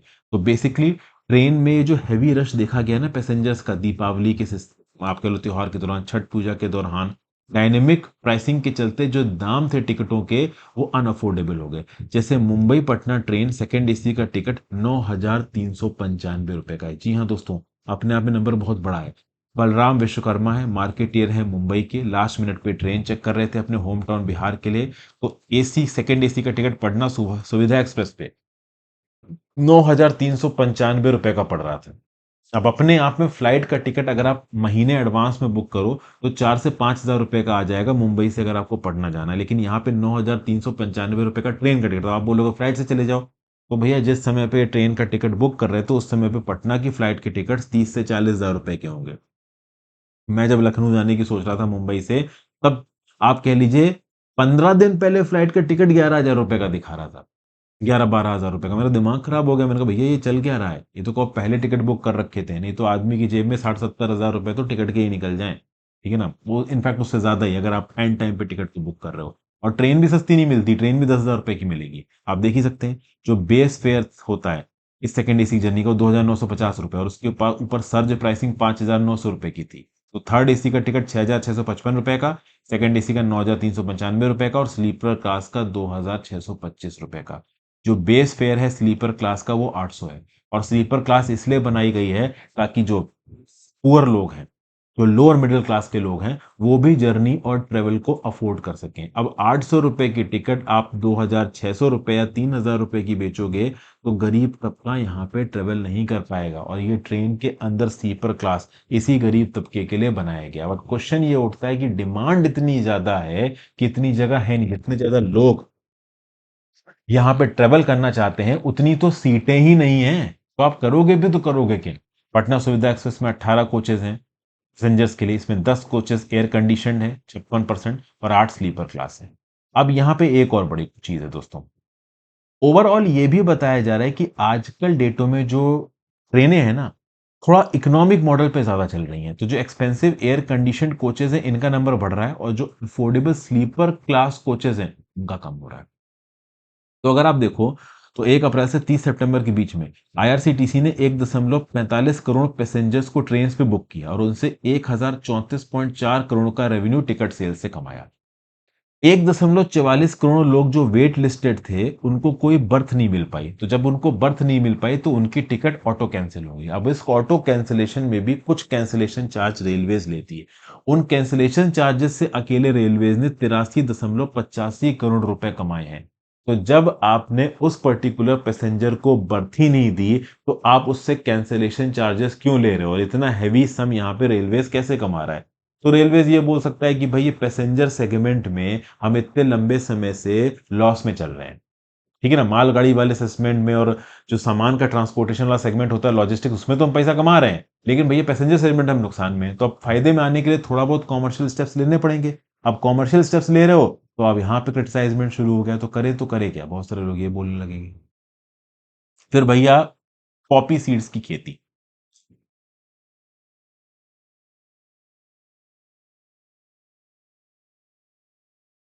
Uncertain future in sea of poppies, यहां पे क्या बात की जा रही है? ये बेसिकली एक रीजनल आर्टिकल है दोस्तों, एक पर्टिकुलर रीजन के रिस्पेक्ट में यहाँ पे बात की जा रही है, लेकिन काफी इंफॉर्मेटिव आर्टिकल लगा। जब सुंदर बाई के हस्बैंड शिव नारायण की मौत होती है कोविड-19 के पैंडेमिक के समय पे, तो 1 स्क्वायर किलोमीटर का लैंड ये बिक्यूत करती हैं अपने हस्बैंड का। और उसके साथ साथ हस्बैंड के पास जो लाइसेंस था ओपीएम को कल्टीवेट करने का, ये भी इनको मिलता है। ये अपनी बेटी के साथ रहती हैं और बेटे के साथ रहती हैं एक विलेज में, जो कि नया गांव के पास है, नीमुच में। ठीक है ना? मध्य प्रदेश और राजस्थान के बॉर्डर पे नीमुच नाम की डिस्ट्रिक्ट पड़ती है। इनके जो दोनों बच्चे हैं ग्रेजुएट्स हैं, और इस पर्टिकुलर प्रोफेशन में वो इनकी मदद करते हैं। तो बेसिकली ये लोग ओपीएम कल्टीवेट करते हैं, ओपीएम गम को एक्सट्रैक्ट करते हैं, जाके उसको सरकार को बेचते हैं। यहाँ पे इनका जो बेटा है अनिल, 25 साल का, इसके पास फिजिक्स में डिग्री है, बट उसको जॉब नहीं मिली। इनफैक्ट वो अपनी मदर की मदद कर रहा है। ओपीएम कल्टीवेशन ये लोग करते हैं। स्वाभिमानी की खेती बोला जाता है इसको, एग्रीकल्चर ऑफ डिग्निटी। कहाँ पे? मेवाड़ रीजन में। और ये मध्य प्रदेश और राजस्थान में फैली हुई है। यहाँ पे रहने वाले लोग इस अफीम की खेती में अपना प्राइड फील करते हैं। इनफैक्ट इस इलाके में इसको बोला ही जाता है अफीम और औलाद बराबर है, मतलब पॉपी प्लांट्स की खेती और बच्चे ये दोनों बराबर है। अगर आप देखो तो मध्य प्रदेश के अंदर लोग इस क्रॉप को अफीम बोलते हैं। अफीम शब्द का उदय आपके लोग पर्शिया से हुआ है। और वहीं पे अगर आप बगल के राजस्थान में चले जाओ तो वहां पे लोग इसको अमाल बोलते हैं, मतलब प्योर। जो एंटायर फैमिलीज है ना इस रीजन में, वो कल्टीवेट करती हैं ओपीएम को फ्रॉम नवंबर टू मार्च, और पिछले 200 सालों से कुछ सारी फैमिलीज यही करती आ रही हैं। और बहुत सारे लोगों का तो ये भी बोलना है कि अगर वो इस अफीम की खेती वाले बिजनेस में बने रहेंगे तो उनके बच्चों की शादी बड़े आसानी से हो जाएगी। तो कहीं ना कहीं सोशल प्रेस्टीज भी इस अफीम की खेती वाली चीज के साथ जुड़ी हुई है। तो बाई भी यहाँ पे कल्टीवेट कर रही है ओपीएम अपने हस्बैंड नारायण के साथ पिछले 20 सालों पे। फिर यहाँ पे नारायण की मृत्यु हो जाती है। अनिल का कहना है कि जॉब आसान नहीं है। जो प्रोक्योरमेंट रेट है ओपीएम का वो पिछले कई सालों में बढ़ा नहीं है। फार्मर्स को 1200 से 2000 रुपए पर किलोग्राम मिलते हैं ओपीएम लेटेक्स के। डिपेंड करता है कि इसमें मॉर्फिन का कंसंट्रेशन कितना है। इनपुट कॉस्ट इनका बढ़ा है, price rise of fertilizer, labour cost और पेस्टिसाइड्स की वजह से, तो इनको विजिलेंट रहना पड़ता है ऑल द टाइम। ठीक है ना भाई। ये फील्ड में जाते हैं रात में इंश्योर करने के लिए कि इनकी जो पॉपी सीड्स हैं इनको चोर चुरा के ना ले जाएं। ठीक है ना। अब सबसे खास बात दोस्तों यहाँ पे ये है कि ये जो अफीम की खेती करने वाले फार्मर्स हैं ना, इनकी एक चिंता थी इन्फ्लेशन। एक चिंता इनकी यहाँ पे ये भी हो गई है, यहाँ पे एक फॉर्मर परमानेंट पाटीदार एक स्मॉल पॉपी प्लांट दिखा रहे हैं। इनकी एक चिंता ये भी है कि भाई सरकार ने यहाँ पे प्राइवेट प्लेयर्स को परमिशन दे दी। यूनियन गवर्नमेंट ने यहाँ पे पॉलिसी चेंज किया है 2021 में। पहले अफीम की खेती के बाद जो अफीम का प्रोक्योरमेंट होता था वो सरकार के द्वारा ही होता था। अब प्राइवेट प्लेयर्स भी इस प्रोक्योरमेंट में और उगाने की प्रॉब्लम में यहाँ पे इन्वॉल्व होते हैं। ठीक है ना भाई। तो ये सब चीजें ओवरऑल यहाँ पे बोली जा रही। तो यहाँ पे जो फार्मर्स थे वो पहले अफीम की खेती करते थे और बाद में जाके उसको सरकार को बेच देते थे, और उसके साथ साथ कुछ और चीजों की भी खेती कर लेते थे। जैसे गेहूं चावल की भी खेती कर लेते थे, उससे जो भी बेच दिया उसको पैसा मिल गया, नहीं तो ओवरऑल उन्होंने अपना खाना पीना कर लिया। अब ओवरऑल 2021 में यूनियन गवर्नमेंट की पॉलिसी की चेंज के चलते इस खेती बाड़ी के बिजनेस में, प्रोक्योरमेंट के बिजनेस में प्राइवेट प्लेयर्स आ गए, जिस बात को लेकर यहाँ के फार्मर्स काफी नाराज हैं। लगभग जो 22 डिस्ट्रिक्ट्स हैं मध्य प्रदेश, राजस्थान और उत्तर प्रदेश की, वहां पे 1 लाख फार्मर्स के पास लाइसेंस है। सबसे इंपॉर्टेंट है 3 डिस्ट्रिक्ट्स, मध्य प्रदेश और राजस्थान के बॉर्डर पे मंडसौर, नीमुच और चित्तौड़गढ़ नाम की 3 डिस्ट्रिक्ट्स में 80% इंडिया का ओपीएम प्रोड्यूस होता है। ठीक है। और इस ओपीएम को ऑब्टेन किया जाता है seed capsules of the Poppy को इंसाइज करके। यहाँ पे जो प्लांट का फ्लावर है, इसके जो पेटल्स गिर जाते हैं, उन पेटल्स को इंसाइज करके यहाँ पे ओरल अफीम की खेती की जाती है। तो जो ओपियम गम लेटेक्स है, जो कंसंट्रेट है पॉपी स्ट्रॉ का, इससे ओवरऑल आप कह लो इंपॉर्टेंट चीज को एक्सट्रैक्ट करके ओवरऑल इससे अफीम वगैरह बनाई जाती है। ठीक है। इसको मेडिसिन पर्पजेस के लिए इस्तेमाल किया जाता है। तो जो ओपियम गम है, जो मिल्की सब्सटेंस है, ये इंडिया के अंदर प्रोड्यूस हो रहा है। अब ओपियम के अंदर मॉर्फिन होता है। मॉर्फिन क्रॉनिक पेन से आजाद दिलाता है, निजात दिलाता है, और फार्मास्यूटिकल इंडस्ट्री में इस मॉर्फिन का इस्तेमाल होता है मेडिसिन को प्रोड्यूस करने के लिए। अब इस पर्टिकुलर ओपीएम से ऑप्टोइड्स भी बनते हैं, जो कि हीरोइन बनाता है, जो कि अपने आप में एक ड्रग है। तो फार्मर्स का ये बोलना है कि जो प्राइवेट कंपनीज ने आपने इस धंधे में इन्वॉल्व कर लिया है, ये प्राइवेट कंपनीज ओवरऑल केवल मेडिसिनल पर्पसेस के लिए अल्कलॉइड्स नहीं बनाएंगी, ये यहाँ पे हीरोइन के लिए भी अल्कलॉइड बनाएंगी, और लोगों के अंदर ड्रग पगलिंग की प्रॉब्लम शुरू हो सकती है। फार्मर्स क्या करते थे, यहाँ पे ओपीएम गम उगाते थे, और government opium alkaloid works Neemuch में एक फैक्ट्री थी, इसको दे दिया करते थे। 1935 से फैक्ट्री काम कर रही है। ठीक है ना। ये जो गम है इसको पहले सेंट्रल ब्यूरो ऑफ नारकोटिक्स ही खरीदता था, जो कि यूनियन फाइनेंस मिनिस्ट्री के अंदर काम करता था। बाद में 2021 में जब यूनियन गवर्नमेंट की पॉलिसी आई, तो प्रोक्योरमेंट प्राइवेट प्लेयर्स को भी दे दिया गया। और प्राइवेट प्लेयर्स यहाँ पे एक नई टेक्नोलॉजी के साथ काम कर रहे हैं। इस टेक्नोलॉजी का नाम है सीपीएस टेक्नोलॉजी। ठीक है।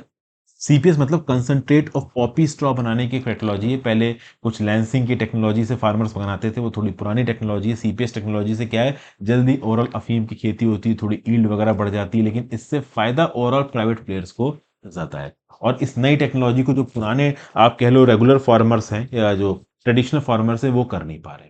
एक डॉक्यूमेंट है जिसका टाइटल है outlook of opium cultivated, provided by central bureau of narcotics on its website. Other opium growing countries follow the process of extracting alkaloids from CPS. तो सीपीएस से एल्कलॉइड्स निकाले जाते हैं। ये प्रोसेस बाकी कंट्रीज में इस्तेमाल किया जा रहा है, और बाकी कंट्रीज कहीं ना कहीं ओपीएम एक्सपोर्ट के मार्केट में इंडिया को हरा रही थी। ओपीएम एक्सपोर्ट में पहले इंडिया आगे था, लेकिन सीपीएस टेक्नोलॉजी इंडिया नहीं एक्सट्रैक्ट करता था, सीपीएस से एक्सट्रैक्ट नहीं करता था ओपीएम को, अपने ट्रेडिशनल मेथड से काम करता था, जिसके चलते बाकी कंट्रीज ओपीएम के एक्सपोर्ट में इंडिया से आगे निकलनी थी। तो इसलिए इंडिया ने सीपीएस वाली मेथोडोलॉजी को लेके आए हैं, प्राइवेट प्लेयर्स को यहाँ पे इन्वॉल्व किया है, ताकि ओपीएम की खेती इंडिया के अंदर बड़ी हो सके और हम ओपीएम को इंटरनेशनल मार्केट में एक्सपोर्ट कर सकें।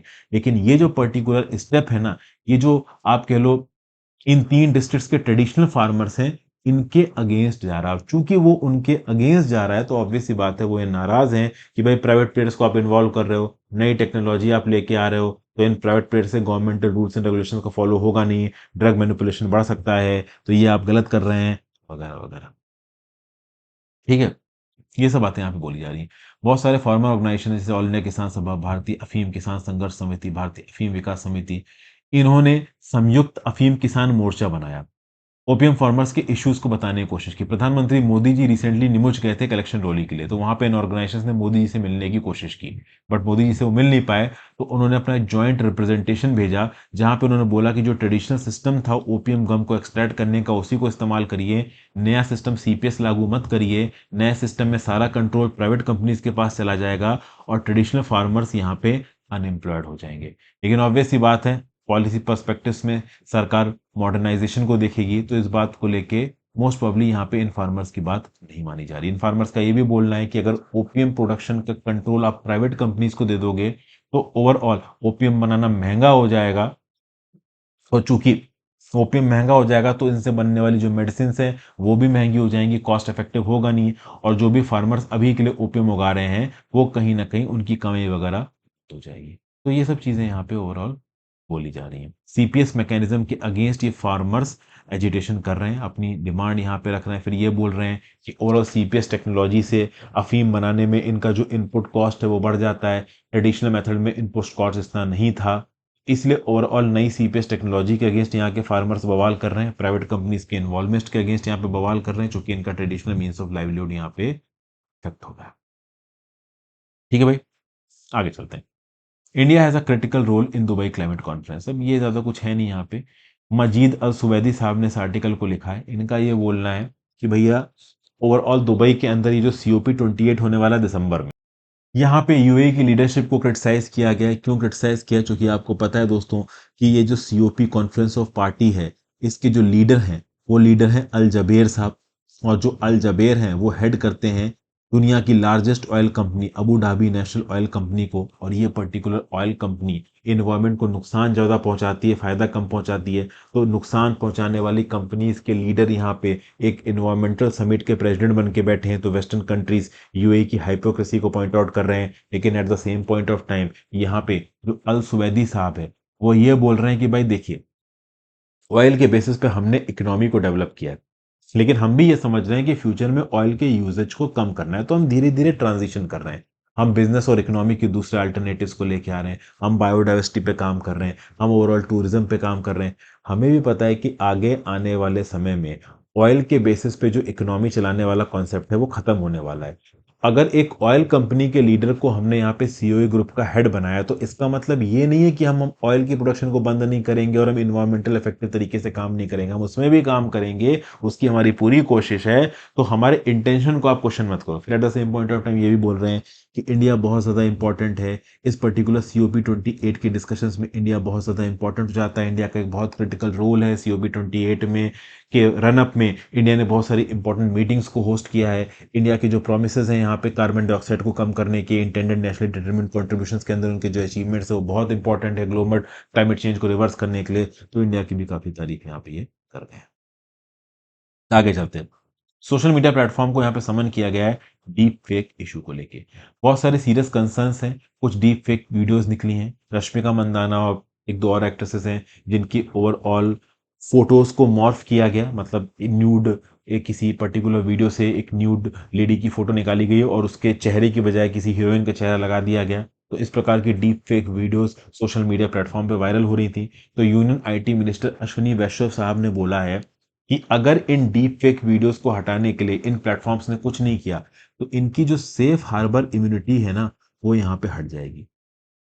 तो गूगल, फेसबुक, एक्स, इस तरीके के सारे इंटरनेट प्लेटफॉर्म को यहाँ पे बुलाया गया है और इंडिया इंफॉर्मेशन टेक्नोलॉजी फ्रेमवर्क के अंदर इनको स्ट्रिक्ट इंस्ट्रक्शंस दिए गए हैं कि भाई डीप फेक से रिलेटेड प्रॉब्लम्स और वीडियोस और इमेजेस को हटाने के लिए आप प्रॉपर तरीके से टेक्नोलॉजिकल चेंजेस करिए। अगर आपने प्रॉपर तरीके से टेक्नोलॉजिकल चेंजेस नहीं किए तो जो आपका सेफ हार्बर क्लॉज है कि हाँ भाई थर्ड पार्टी आपके प्लेटफॉर्म पे अपलोड कर रहा है, आपकी गलती नहीं है, वो क्लॉज की प्रोटेक्शन हम आपसे छीन लेंगे। फिर मालदीव यहाँ पे रिक्वेस्ट कर रहा है इंडिया से कि मिलिट्री पर्सनस को विड्रॉ करो। भैया मालदीव के अपोजिशन पॉलिटिशियंस जो कि इस बार ताकत में जीत के अब रूलिंग पार्टी में आ गए हैं, मोहम्मद म्यूजुजू, ये भैया इंडिया को बोल रहे हैं कि आप अपने सोल्जर्स को इंडिया से हटा लो। मिनिस्टर ऑफ अर्थ साइंसेस किरण रिजिजू साहब कैपिटल मेल में पहुंचे मोहम्मद म्यूजुजू की इनॉग्रेशन सेरेमनी को अटेंड करने के लिए। इनकी इनॉग्रेशन सेरेमनी को हमारी सरकार ने बहुत तवज्जो दी, बहुत इंपॉर्टेंस दी, और इन्होंने बदले में क्या किया? ये बदले में इंडिया को बोल रहे हैं कि भैया आप अपने मिलिट्री पर्सनल्स को मालदीव की धरती से हटा लो। इंडिया बोल रहा है कि भाई तुम लोग क्या कर रहे हो, ये जो मिलिट्री पर्सनल्स हैं ये अनआर्म्ड है, हमारा कोई मिलिट्री बेस नहीं है आपकी कंट्री के अंदर, हमारे कुछ मिलिट्री सोल्जर्स आपकी कंट्री में डिप्लॉयड हैं और वो आपके ही मालदीवियन पर्सनल्स को ट्रेनिंग दे रहे हैं, और जो हमने तुमको मिलिट्री इक्विपमेंट प्रोवाइड किया है उस मिलिट्री इक्विपमेंट को चलाने की ट्रेनिंग दे रहे हैं। तो कम से कम हमारा मिलिट्री इक्विपमेंट किस प्रकार से यूज हो रहा है वो तो हमें नजर आएगा। लेकिन मोहम्मद मुइज़्ज़ू को फर्क नहीं पड़ता, नई पॉलिटिकल पार्टी को फर्क नहीं पड़ता। भैया इब्राहिम मोहम्मद सोली की मालदीवियन डेमोक्रेटिक पार्टी यहाँ पे हार चुकी है, प्रोग्रेसिव पार्टी ऑफ मालदीव्स यहाँ पे ताकत में आ चुकी है और मोहम्मद मुइज़्ज़ू इसके बिहाफ पे बन चुके हैं प्रेसिडेंट। और इन्होंने यहाँ पे बड़े ही प्यार से इंडिया से रिक्वेस्ट कर दिया है कि भाई आप ओवरऑल अपने ये जितने भी मिलिट्री पर्सनल्स हैं इनको शांति से बोलिए कि यहाँ से चले जाएं, हम आपसे रिक्वेस्ट करते हैं कि आप हमारी बात को मानेंगे। तो लेट्स सी अब यहाँ पे क्या होता है दोस्तों। सोचिए मालदीव्स के अंदर इंडिया इतने इंपॉर्टेंट प्रोजेक्ट्स को चला रहा है। एक्जिम इंडिया का export import bank of India fund करता है सोशल हाउसिंग यूनिट्स प्रोजेक्ट को मालदीव्स के अंदर हुल हुमाले में। ये इंडिया का लार्जेस्ट डेवलपमेंटल प्रोजेक्ट है जो मालदीव्स के अंदर चलाया जा रहा है। तो इंडिया इतने बड़े स्केल पे डेवलपमेंट इनिशिएटिव और इन्वेस्टमेंट चला रहा है मालदीव्स के अंदर, उसके बावजूद भी मालदीव्स के इलेक्टेड पॉलिटिशियंस इंडिया को ही बोल रहे हैं कि मालदीव से बाहर निकल जाओ। लेट्स सी यहाँ पे इंडियन गवर्नमेंट इस पर्टिकुलर सिचुएशन से को कैसे टैकल करती है। और फाइनल आज का article, Covid 19 brain damage mechanism uncovered. भाई देखिए, बहुत लंबे समय से हमने ये बातचीत की है कि कोविड 19 के अंदर जो भी वैक्सीनेशन दी गई है उसके फ्लॉस क्या हैं। अब बेसिकली कोविड 19 लॉन्ग टर्म में ओवरऑल एक ह्यूमन बॉडी को किस प्रकार से नुकसान पहुंचाता है और ह्यूमन बॉडी के अंदर ब्रेन को किस प्रकार से नुकसान पहुंचाता है, इसको लेके एक आर्टिकल है। कोविड 19 बहुत सारी वेस्टर्न कंट्रीज में अभी भी एक्टिव है। इसकी सीवियरिटी जरूर डिमिनिश हो गई है क्योंकि बहुत सारी वैक्सीन यहाँ पे डेवलप हो गई और ज्यादातर लोगों ने वैक्सीनेशन करवा ली है, तो कुछ हद तक तो ह्यूमन बॉडी के अंदर जिन्होंने भी वैक्सीनेशन ली है कोविड के प्रति इम्यूनिटी आ गई है। लेकिन यहाँ पे एक सिचुएशन है, इसको आप बोलते हो लॉन्ग कोविड। लॉन्ग कोविड एक सेट है लॉन्ग टर्म हेल्थ प्रॉब्लम्स का जो कि लिंगर कर रहा है पिछले कई महीनों से following recovery from the infection. Infection से रिकवरी के बाद बहुत लंबे समय तक ये लॉन्ग कोविड आपकी बॉडी को इंपैक्ट करता है, इनफैक्ट आपके ब्रेन को इंपैक्ट करता है। रिसेंटली एक हार्वर्ड स्टडी कंडक्ट की गई जो कि कंपेयर करती इन्फेक्टेड और नॉन इन्फेक्टेड इंडिविजुअल्स को, और ये बताते हैं कि भैया 10% रिस्क है लॉन्ग कोविड को कॉन्ट्रैक्ट करने का। लॉन्ग कोविड सिम्टम क्या है? Brain fog. ठीक है ना, लॉन्ग कोविड का एक प्रोमिनेंट सिम्टम है ब्रेन फॉग। ब्रेन फॉग में क्या होता है कि डिफिकल्टी होती है फोकस करने में, मेमोरी इंपेयरमेंट होता है और चैलेंजेस होते हैं डिसीजन मेकिंग में। अभी रिसेंटली स्टडी कंडक्ट की गई सोनी ब्रुक यूनिवर्सिटी के द्वारा यूएस के अंदर। ये क्या कर रहे हैं, ये यूटिलाइज कर रहे हैं कॉग्निटिव असेसमेंट टेस्ट को, आइडेंटिफाई कर रहे हैं significant intellectual decline following Covid. और ये इंटेलेक्चुअल डिक्लाइन पर्टिकुलरली प्रोनाउंस था इन लोगों के अंदर जो कि कोविड से सफर कर रहे थे। जो लोग कोविड से सफर कर रहे हैं उनके अंदर एक प्रोलॉन्ग्ड इंटेलेक्चुअल डिक्लाइन देखने को मिला, मतलब उनके दिमाग की कैपेबिलिटी यहाँ पे कम नजर आई। अब क्या एग्जैक्ट मैकेनिज्म के अंदर ये इंटेलेक्चुअल डिक्लाइन हो रहा है ये क्लियर नहीं है, लेकिन यूके की जो बायो बैंक की एमआरआई स्टडीज हैं वो डिमॉन्स्ट्रेट कर रही हैं कि ब्रेन के कुछ पार्ट्स यहाँ पे श्रिंक हो रहे हैं, मतलब छोटे पड़ रहे हैं। तो बेसिकली जो यूनिवर्सिटी ऑफ क्वींसलैंड और मैकरन यूनिवर्सिटी ऑफ ऑस्ट्रेलिया है इसने कोलैबोरेशन किया यूनिवर्सिटी ऑफ हेलसिंकी के साथ और कुछ स्टार्टलिंग चौंका देने वाली यहाँ पे डिस्कवरीज की है। क्या डिस्कवरीज हैं? स्पेशलाइज्ड लेबोरेटरी सेल्स जो कि मिमिक करती हैं ह्यूमन ब्रेन्स को, जब इनको इन्फेक्ट किया गया SARS-CoV-2 के द्वारा, तब पता ये चला कि जो इंडिविजुअल ब्रेन सेल्स है ना वो एक दूसरे के साथ फ्यूज कर रही है, मतलब दो ब्रेन सेल जुड़ के एक ब्रेन सेल बन जा रही है। समझ गए? या फिर आप कह लो कि दो न्यूरॉन्स और दो ग्लायल सेल्स एक दूसरे के साथ जुड़ जा रही है, या फिर एक न्यूरॉन एक ग्लायल सेल के साथ जुड़ जा रहा है। तो बेसिकली एक से ज्यादा सेल जुड़ के फ्यूजन होके एक सेल में कन्वर्ट हो रही है। और जैसे जैसे कैल्शियम आयल सेल्स के अंदर जा रहे हैं जो फ्यूजन का प्रोसेस है वो यहाँ पे डेमोन्स्ट्रेट हो रहा है।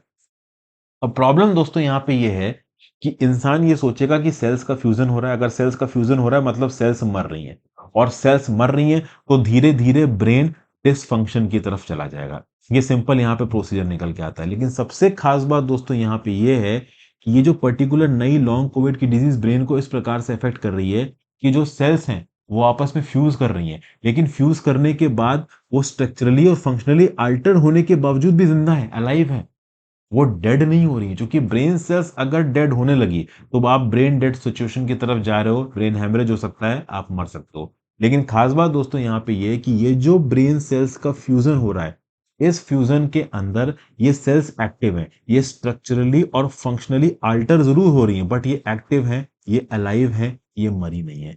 इनमें सेल डेथ और इन्फ्लेशन थोड़ा कम देखने को मिला है, बट पूरी तरीके से मर नहीं रहे। और खास बात दोस्तों ये सार्स CoV-2 ब्रेन के अंदर घुस गया है ब्लड ब्रेन बैरियर को छोड़ के। तो बेसिकली ब्लड ब्रेन के बीच में एक बैरियर है, ब्लड के अंदर के जो इन्फेक्शन है वो ब्रेन के अंदर जल्दी पहुंचते नहीं है, लेकिन कोविड-19 के अंदर एक कैपेबिलिटी है वो पहुंच सकते हैं। ये कैपेबिलिटी रेबीज, HIV और निपा वायरस के अंदर भी है। तो सेल्फ फ्यूजन के मैकेनिज्म को साइंटिस्ट ने यहाँ पे स्टडी किया है और बेसिकली इसको सेल्स के ऊपर एक्ट करा के ये देखा कि भाई किस प्रकार से ओवरऑल ये निपाह HIV के अंदर जो काबिलियत है वही काबिलियत कोविड-19 के अंदर भी है। कोविड-19 ब्लड के थ्रू ओवरऑल ब्रेन के अंदर पहुंच रहा है, सेल्स का फ्यूजन कर रहा है और फ्यूजन कुछ इस प्रकार से कर रहा है कि एकदम इमीडिएट इन्फ्लेमेशन या सेल डेथ नहीं हो रही, क्योंकि अगर ये होने लगता तो डेफिनेटली यहाँ पे ब्रेन डेड होने लगता। लेकिन हाँ, इस फ्यूजन के होने से जो इंटेलेक्चुअल कैपेबिलिटी है एक पर्टिकुलर इंडिविजुअल की वो यहाँ पे अफेक्ट हो रही है। ब्रेन सेल, यहाँ पे जो स्ट्रक्चर है ब्रेन का वो अल्टर हो रहा है, सेल्स का स्ट्रक्चर अल्टर हो रहा है, कुछ हद तक सेल्स डिसफंक्शनल हो रही हैं। इस प्रोसेस को बोला जा रहा है सिंक्टियम फॉर्मेशन, जहां पे जो कंपोनेंट से एक सेल के वो दूसरे सेल में फ्रीली फ्लो कर रहे हैं, तो सेल टू सेल स्प्रेड हो रहा है और इसके चलते ओवरऑल इन दिमाग की जो इंटेलेक्चुअल कैपेबिलिटी है वो यहाँ पे बहुत बुरी तरीके से कॉम्प्रोमाइज हो रही है। तो जो लॉन्ग कोविड को यहाँ पे स्टडी किया गया, सेवरल मंथ्स में स्टडी किया गया, तो इससे ये समझ में आया कि आपकी ब्रेन की कैपेबिलिटी को, आपकी इंटेलेक्चुअल कैपेबिलिटी को बहुत हद तक निगेटिवली इंपैक्ट कर रहा है ये ब्रेन फ्यूजन का मैकेनिज्म। ये ब्रेन सेल्स को मार नहीं रहा है, बट उनकी इंटेलेक्चुअल कैपेबिलिटी को हेविली कॉम्प्रोमाइज कर रहा है। तो thank you for watching friends. यहाँ पे डिटेल में मैंने इस लेक्चर को आपके साथ डिस्कस किया है। आई होप आपको मजा आया उस लेक्चर में। अपने व्यू पॉइंट नीचे कमेंट बॉक्स में देके जरूर जाइएगा। इंस्टाग्राम पे फॉलो कर लीजिए, टेलीग्राम ग्रुप ज्वाइन कर लीजिए, वहाँ पे लेक्चर की PDF आपको मिलती रहेगी और चाहे तो मेंटरशिप कोर्स ज्वाइन कर सकते हैं। इस मेंटरशिप कोर्स को बहुत मेहनत से आपके लिए बनाया गया है, सब कुछ आपको इसमें जानने को मिलेगा, पढ़ाई बहुत ऑर्गेनाइज तरीके से आपकी कराई जाएगी। तो do join the mentorship course, काफी सारी वीडियोस में ऑलरेडी अपलोड हो चुकी है, हंड्रेड्स की क्वांटिटी में, और ये कोर्स डेफिनेटली आपकी पढ़ाई में बहुत ज्यादा मदद करेगा। Have a great day friends, goodbye, ध्यान रखिए।